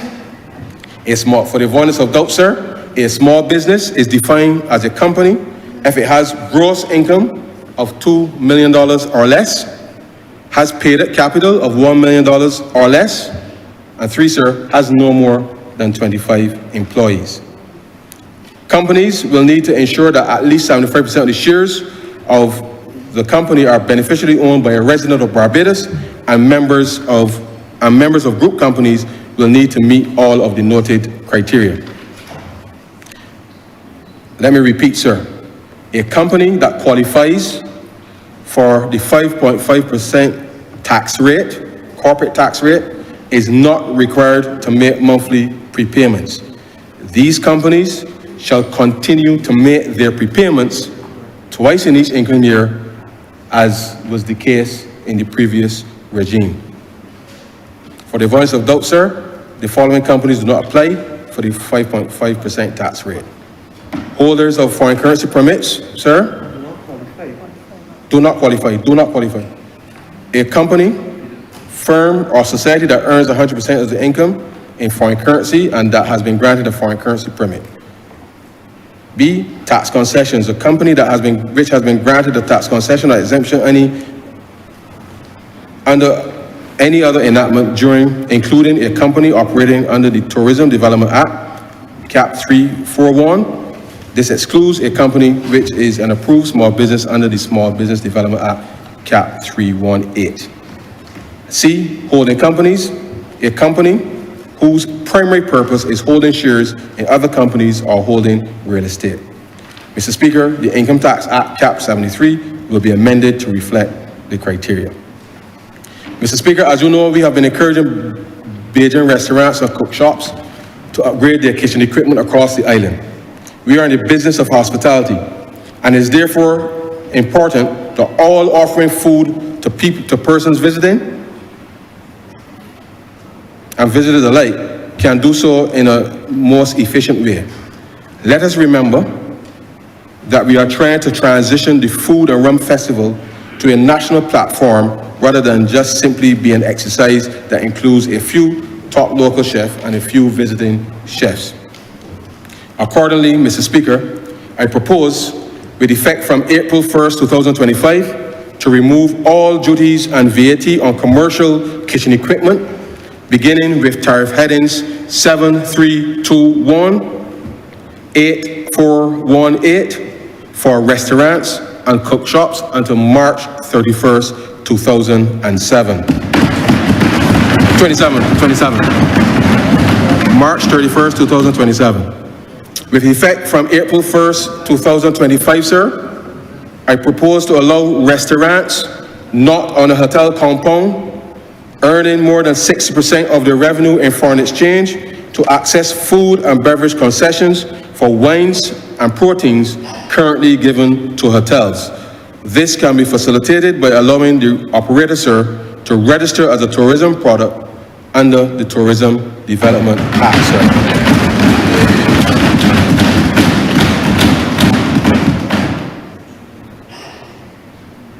Digital stamp duty, sir. Mr. Speaker, this next matter was raised with me by the General Insurance Association of Barbados, but it makes a significant impact across corporate Barbados and a number of government agencies. The association expressed a desire, sir, to move away from having to use physical stamps in order to issue receipts for insurance policies.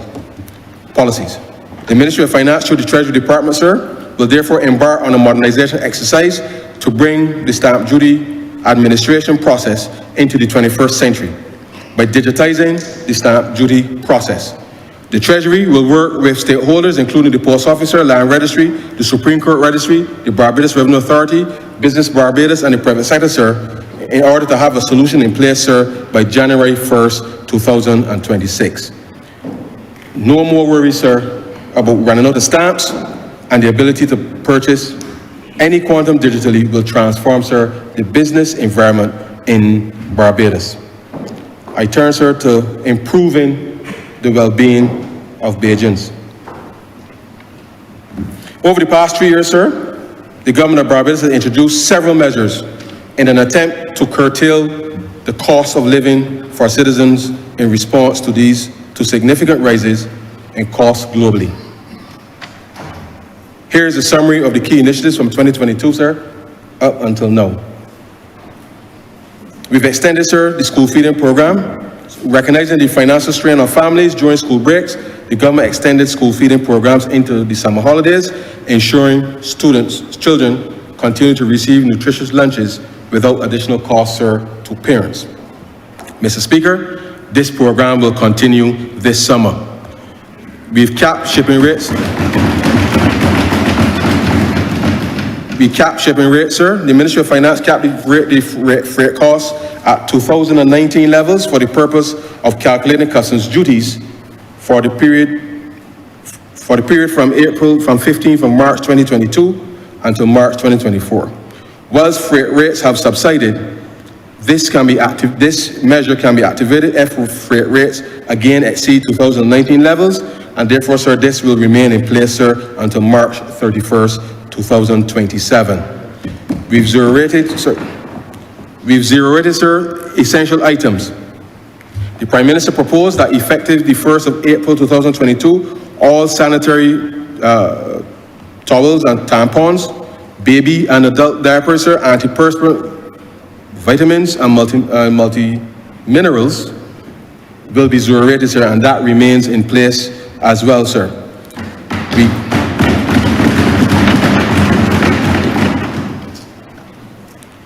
We capped the VAT on fuel, sir.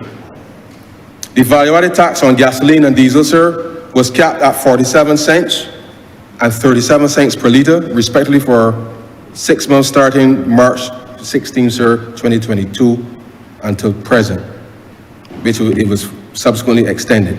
Mr. Speaker, the cap on the amount of VAT collected on fuel remains in place. It remains in place, sir. But because international oil prices have lowered, we've not had to trigger it.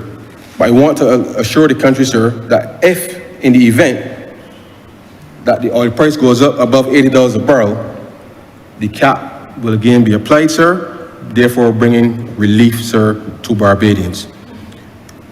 VAT reduction on electricity, sir.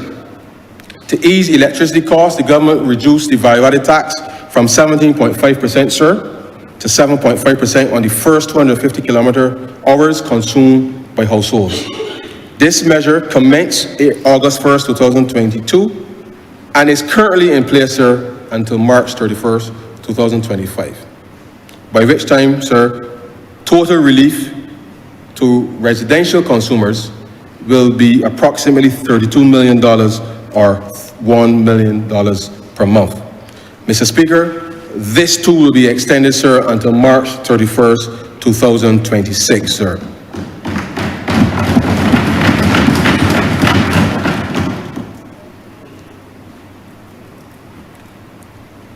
The Price Compact Initiative, sir.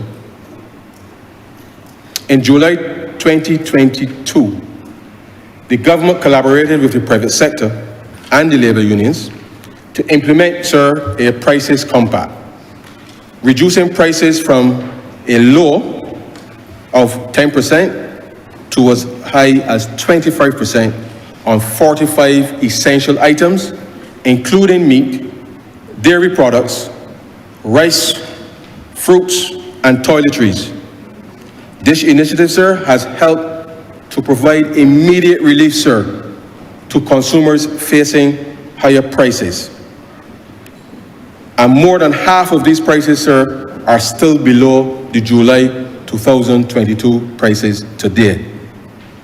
Mr. Speaker, in addition to the list of 45 items previously agreed on the compact, I propose to add the following items for which value-added tax will be removed effective April 1st, 2025.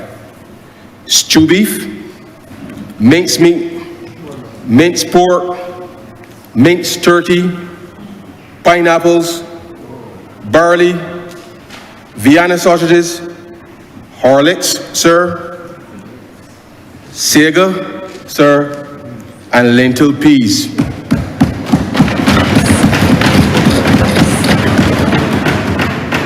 In addition to the above items, sir, we will remove the import duties and VAT, sir, on pears, not avocados, sir, pears, organics, mandarins, grapefruits, and plums, sir.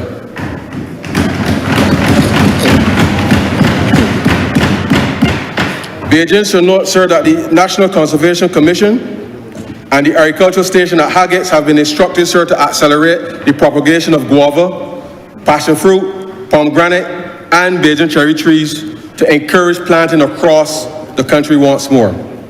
We will also work to bring in the necessary expertise to get on top, finally, sir, of the problems affecting the citrus fruit industry in Barbados. As you are aware, sir, the Ministry of Labor introduced legislation in 2022 establishing a national minimum wage, which was part of the government's response to give more financial protection to workers earning the lowest incomes in our society. Gas station workers, sir, watchmen, salespersons, otherwise known as shop assistants. Some of these persons were earning $6.25 per hour. Others, sir, just $6.50 per hour. The government said, no way, Jose, sir. We had to up the thing, Mr. Speaker, and up the thing, sir, we did.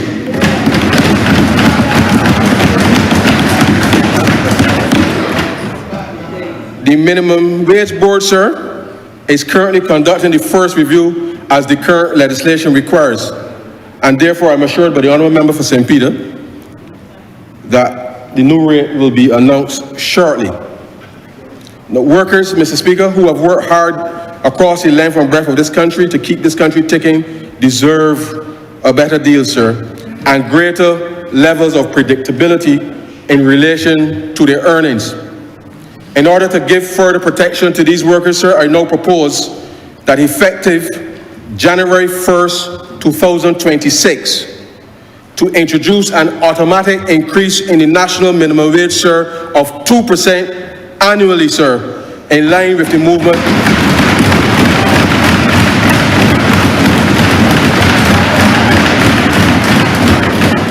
Sir, this is in line with the movement in the maximum insurable earnings. Sir? No, Minimum. this is in line, sir, with the movement in the maximum insurable earnings, sir, which allows those persons earning a lot more at the top, sir, to contribute more to NIS. And therefore, we want to make sure, sir, that the persons at the bottom, sir, are not left behind in this process, sir. And therefore, we commit to doing that. This way, sir, it gives those persons a little more disposable income at the bottom, sir, in order to help keep pace, sir, with inflation. Mr. Speaker, 25 years ago when I got my first job, sir, at the central bank, the income tax allowance for subscriptions for union membership, sir, was $240. I remember it very well, sir, when I filed my first income tax in April of 2021. Now, I don't have to tell you, sir, about the important role unions have played in the development of a modern Barbados. As a political party with a strong and rich history in union activism, the Barbados Labour Party believes that workers in the 21st century should not have to contemplate trading off union fees, union dues, and the right to representation for the sake of other necessities. To remedy this, sir, I propose that from the income year 2024, the tax allowance for union membership dues be increased from $240 to $360. This measure will take effect, sir, during next month's income tax filing period. And this measure, sir, is expected to cost the Treasury, sir, approximately $600,000. Mr. Speaker, earlier in my speech, I spoke to the importance of tourism workers, sir, if the growth trajectory is to be sustained. The ability to attract and maintain highly skilled and highly trained workers within the sector cannot be understated, sir, if we are to maintain the standard of living to which we become accustomed. The Barbados Workers Union has made representation as to why this next measure is critical at this time, as the industry is undergoing significant regeneration that will stand Barbados in good stead, sir, going forward. Therefore, with effect from April 1st, 2025, I propose that meal allowances paid to hotel and restaurant workers be free of income tax under the following conditions.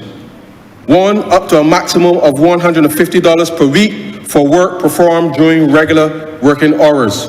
2, where meal allowances are received on a regular basis as part of the fulfillment of the employment contract and provided at the same rate to all employees.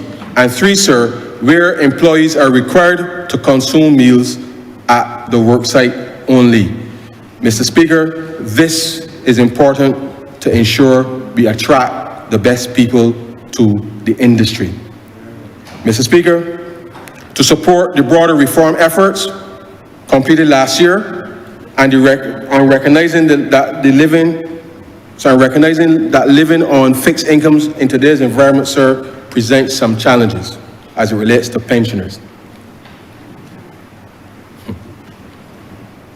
In an effort, sir, to increase the investment income on registered retirement saving plans, as well as the income for pension funds generally, I propose to exempt from withholding tax, sir, sums invested in government securities,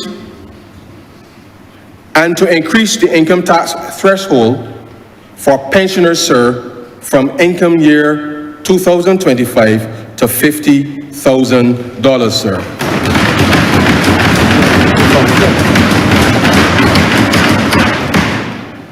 This will cost the Treasury, sir, approximately $3 million.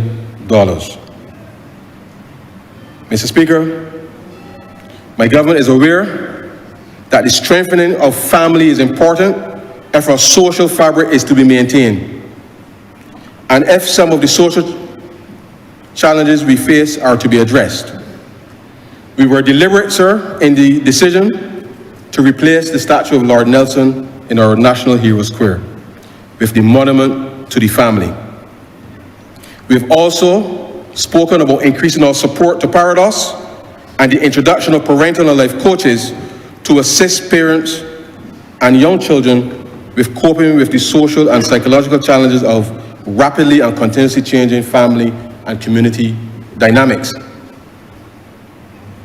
This particular matter has been long in coming, Mr. Speaker, but with the structural adjustments to debt and our fiscal situation, with COVID-19 behind us, as the economy has now fully recovered, we can now confidently address further support, sir, for Bajan families. With effect from June 1st, 2025, sir, the maternity leave provision for mothers will be increased from the current 12 weeks to 14 weeks for single births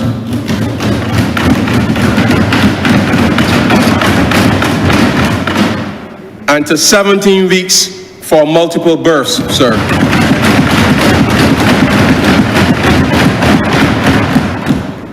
In addition, sir, we will remove the following stipulations with effect from June 1st, 2025. We will remove the stipulation, sir, of 3 confinements with the same employer, sir, for maternity benefits. We will remove the requirement, sir, that a child should be born in Barbados, and instead to say that a child born to a mother, sir, who is ordinarily resident in Barbados. Mr. Speaker, the Barbados Labour Party recognizes that a father's involvement in the nurture of children is also important and must be encouraged and facilitated. This early support is of immediate and long-term benefit both to the mother, sir, and the child, and ultimately, sir, to the community. Mr. Speaker, I now propose that with effect from June 1st, 2025, the introduction of statutory paternity leave for men of 3 weeks, sir.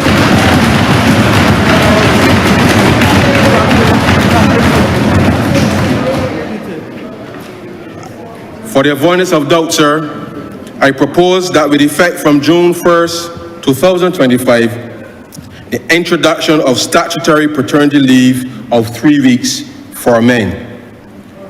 With this statutory provision, sir, and recognizing our modern society, we will also remove with effect from June 1st, 2025, sir, the condition that both parents have to live together when the child is born, sir, in order to access these benefits, sir.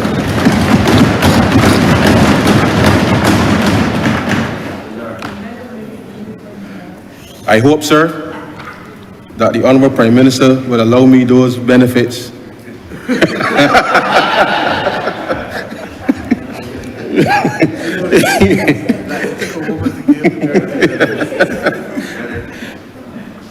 Over the years, sir, Mr. Speaker, we have seen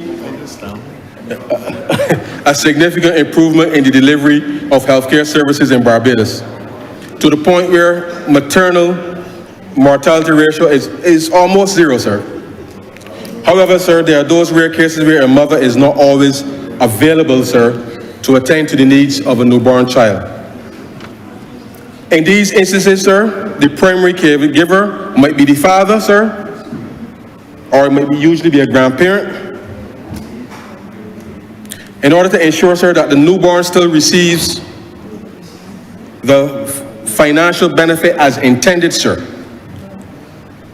With effect from June 1st, 2025, sir, we shall convert the maternity grant, sir, to a child grant, recognizing that the primary provider of care for a child may not always be the mother of that child, sir. And Mr. Speaker, this is quite a progressive move, befitting Barbados, sir, in the 21st century.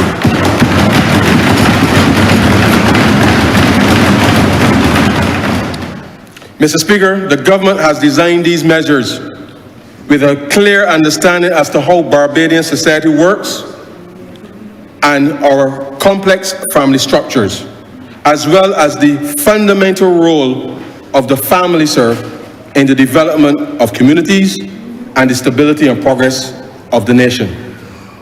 This is a government, sir, committed to the use of public policy tools at its disposal to facilitate people-centered, fair and inclusive social and economic development. Sharing the bounty. Mr. Speaker, this is our country. The Prime Minister indicated in her first budget speech that as a government, we are asking the people of the nation to share the burden and to share the bounty. This government remains absolutely committed, sir, to this philosophy. To accomplish this objective, we started by giving public servants a little breakfast, sir, to get the journey started in 2008, in the form of a 5% salary increase, which was the first for nearly 10 years, 10 long, hard years, sir. We then had two $1 billion fiscal adjustments. The first was the debt restructuring in 2018, which was part of the plan. The second adjustment was during COVID-19, which was not planned. In spite of that, sir, we came out of the pandemic and settled a new wage agreement with the public service and their unions for 2022-23 and 2023-24. Mr. Speaker, this government continues to maintain fiscal discipline, and notwithstanding the fact that the corporate tax regime performed better than expected in 2024, recent events in the rapidly evolving external environment prevent us from making structural changes, as we do not yet know what will happen internationally in the next few months. We must therefore look at other options to ensure there's a benefit to Bajans from this enhanced corporate tax revenue that we receive this year. As promised, sir, we will now share, as promised, a one-off solidarity allowance. The criteria, sir: every Bajan over 18 years old and every person with legal status who has contributed to the National Insurance Scheme in the last year will qualify for the solidarity allowance. The National Insurance Scheme, sir, will administer the payment of these allowances. Sir, it will be easy for us to identify the following categories of persons: all persons who made contributions to the NIS in the last 12 months, all national insurance contributory pensioners, all non-contributory pensioners, including those accessing the special need grant, all persons receiving invalidity benefit from the National Insurance Scheme, all welfare clients receiving support, not in any category above. All of these persons, sir, will qualify for the solidarity allowance. Mr. Speaker, though, we know that these categories are not exhaustive. There are persons who are not on welfare and others who have not worked in the last 12 months and are not in any of the groups mentioned above. We will therefore be encouraging persons who do not fall immediately in any of the above categories to come forward to the designated points across the country that will be advertised, sir, and present themselves. You must bring your national ID card and some proof of address. A due diligence check will be made and persons will thereafter receive their solidarity allowance. In the event, sir, a person feels aggrieved, there will be an appellate process which will be set up and chaired by the Director of Finance and Economic Affairs, the Permanent Secretary, Ministry of Labor and Social Security, and the Permanent Secretary in the Ministry of People, Employment and Elder Affairs. It should be noted that all such applications for the Solidarity Allowance must be made, sir, before June 30th, 2025 in order to be eligible. Finally, sir, the persons entitled to receive the allowance must have been ordinarily resident in Barbados during the last 12 months. That is, sir, since April 1st, 2024. I therefore propose, sir, to pay to all of the persons listed above the one-off Solidarity Allowance in the amount of $300, which will be free, sir, from income tax.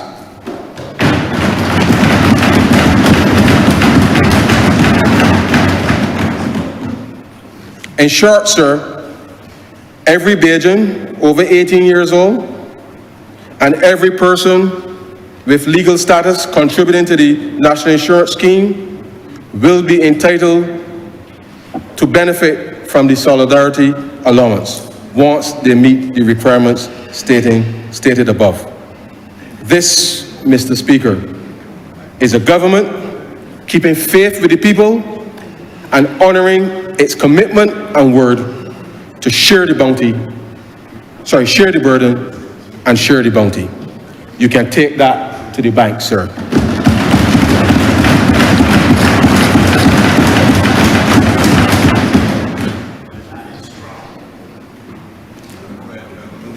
In addition, sir, we are committed to paying down our debt and keeping on the trajectory that we set out upon assumption of office, where our debt was completely unsustainable. There are 3 weeks left for the remainder of the financial year. There will be some additional supplementaries on critical expenditure to fuel inclusive growth. In the event that there's an even better performance than we expect, Mr. Speaker, we will pay down debt again before the end of the financial year. This will again be in keeping with our responsible management of the fiscal affairs of the country. Contrary to all the long talk, sir, that is misleading people, this government, sir, is not increasing debt.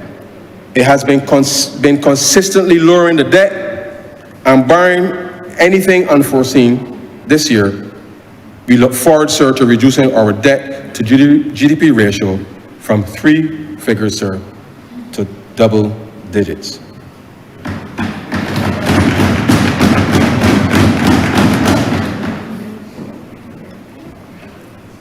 Supporting home beautification, sir, and community enhancement. Mr. Speaker, a well-managed home is not just a private asset, it is a public good. It enhances neighborhoods, fosters community pride, and contributes to a safer and more attractive living environment for all. Yet, for many low-income households, the cost of home improvements, particularly painting and exterior maintenance, remains a challenge. To address this, the government will establish a $5 million home improvement fund in this fiscal year, 2024-25, sourced from the projected fiscal surplus. This initiative, sir, will provide microloans and grants to assist low-income homeowners, those earning less than $30,000 per year, in enhancing the appearance of their homes. Mr. Speaker, this fund will serve as a direct and targeted intervention to support our most vulnerable citizens in uplifting their living conditions. It will offer grants to assist with the cost of paint and minor external repairs, provide microloans with low or zero interest for additional home beautification efforts, encourage neighborhood-wide applications, allowing groups of homeowners in the same community to benefit collectively and maximize visual impact. Additionally, we will recognize and celebrate homeowners who participate through and a 60th anniversary community beautification awards program. Parish prizes and overall national prizes of significance will be awarded for the best kept homes on the outside, clearly, and for the best kept gardens, sir. I should state that the competitions are open to all households and not just those, sir, benefiting from the fund. Mr. Speaker, this initiative represents not just an investment in individual homes, but in the fabric, sir, of our society. It will improve property values, inspire civic pride, and contribute to a Barbados, sir, that is more beautiful and well kept for all. And as we start to celebrate, sir, our 60th anniversary of independence this year, we want every Bajan, sir, to participate. This is yet another demonstration, sir, of our commitment, sir, to inclusive economic growth, where fiscal responsibility enables us to make tangible improvements, sir, in the lives of our citizens. In conclusion, sir,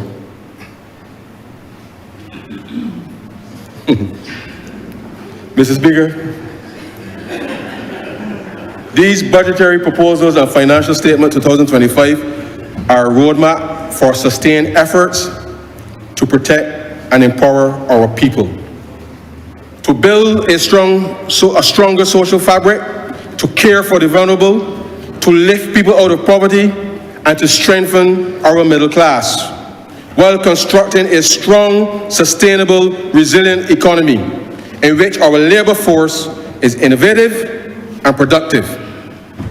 This roadmap continues government's objective of national and economic resilience, predicated on digitization to deliver sustainable, resilient, inclusive growth.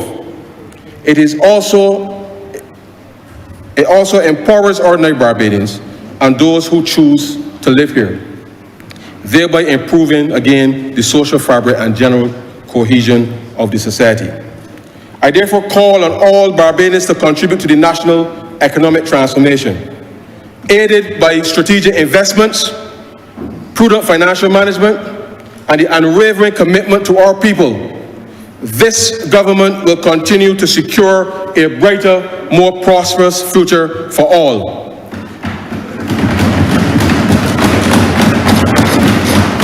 Mr. Speaker, Barbados must keep our heads whilst all about us, sir, are losing theirs. The rapidly evolving external environment over the last 49 days, sir, is a clear sign that the remaining 1,412 days, sir, will not be straightforward. The fuse has been intentionally lit with the express aim of disrupting lives no matter the consequence. We must therefore endeavor to continue to fight all our battles, sir, domestic and external as one. We can do so by remaining focused, sir, on mission transformation, the 6 missions to which we are committed nationally to achieve by 2030. And as I close, Mr. Speaker, May 14th, 2025 will represent 400 years of the modern landing and settlement of Barbados. We will commemorate it, sir, as we must. And so I propose, sir, one small yet significant amendment, sir, to the lyrics of our beloved national anthem. The Lord has been the people's guide, sir, for past 400 years. With him still on the people's side, we have no doubts or fears. Upward and onward we shall go, inspired, exulting, free. And greater will our nation grow in strength and unity. I thank you, sir, and all Barbadians. May God continue to bless Barbados. And Mr. Speaker, with those few words, I'm obliged to you.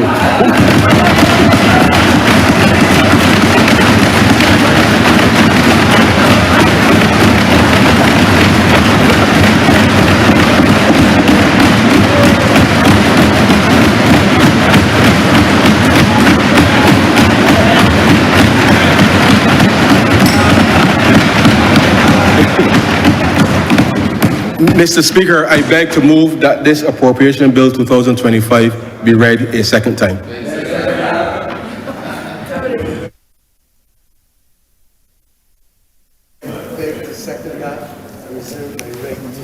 I beg to second that with pleasure and reserve the right to speak in this debate. Thank you. We committal of announcements by Your Honor. Yeah. Yeah. Oh, you don't know.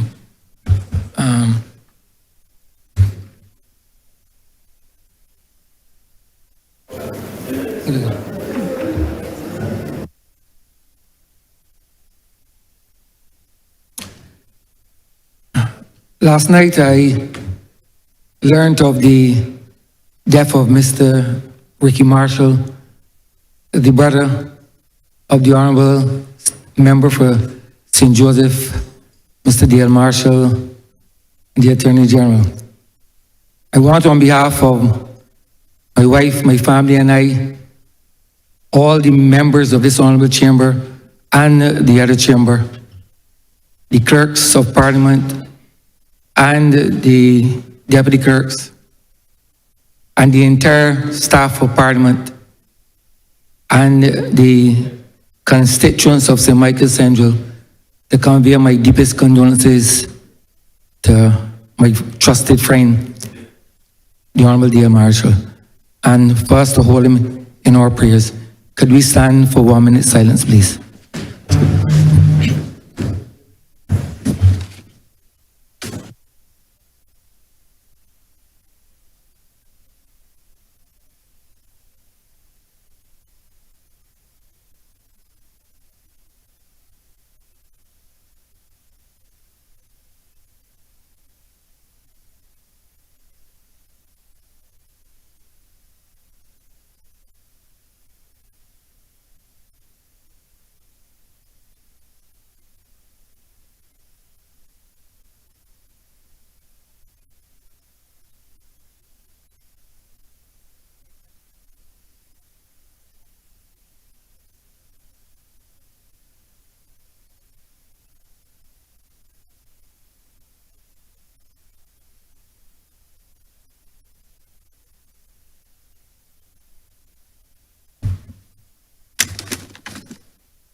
Seated.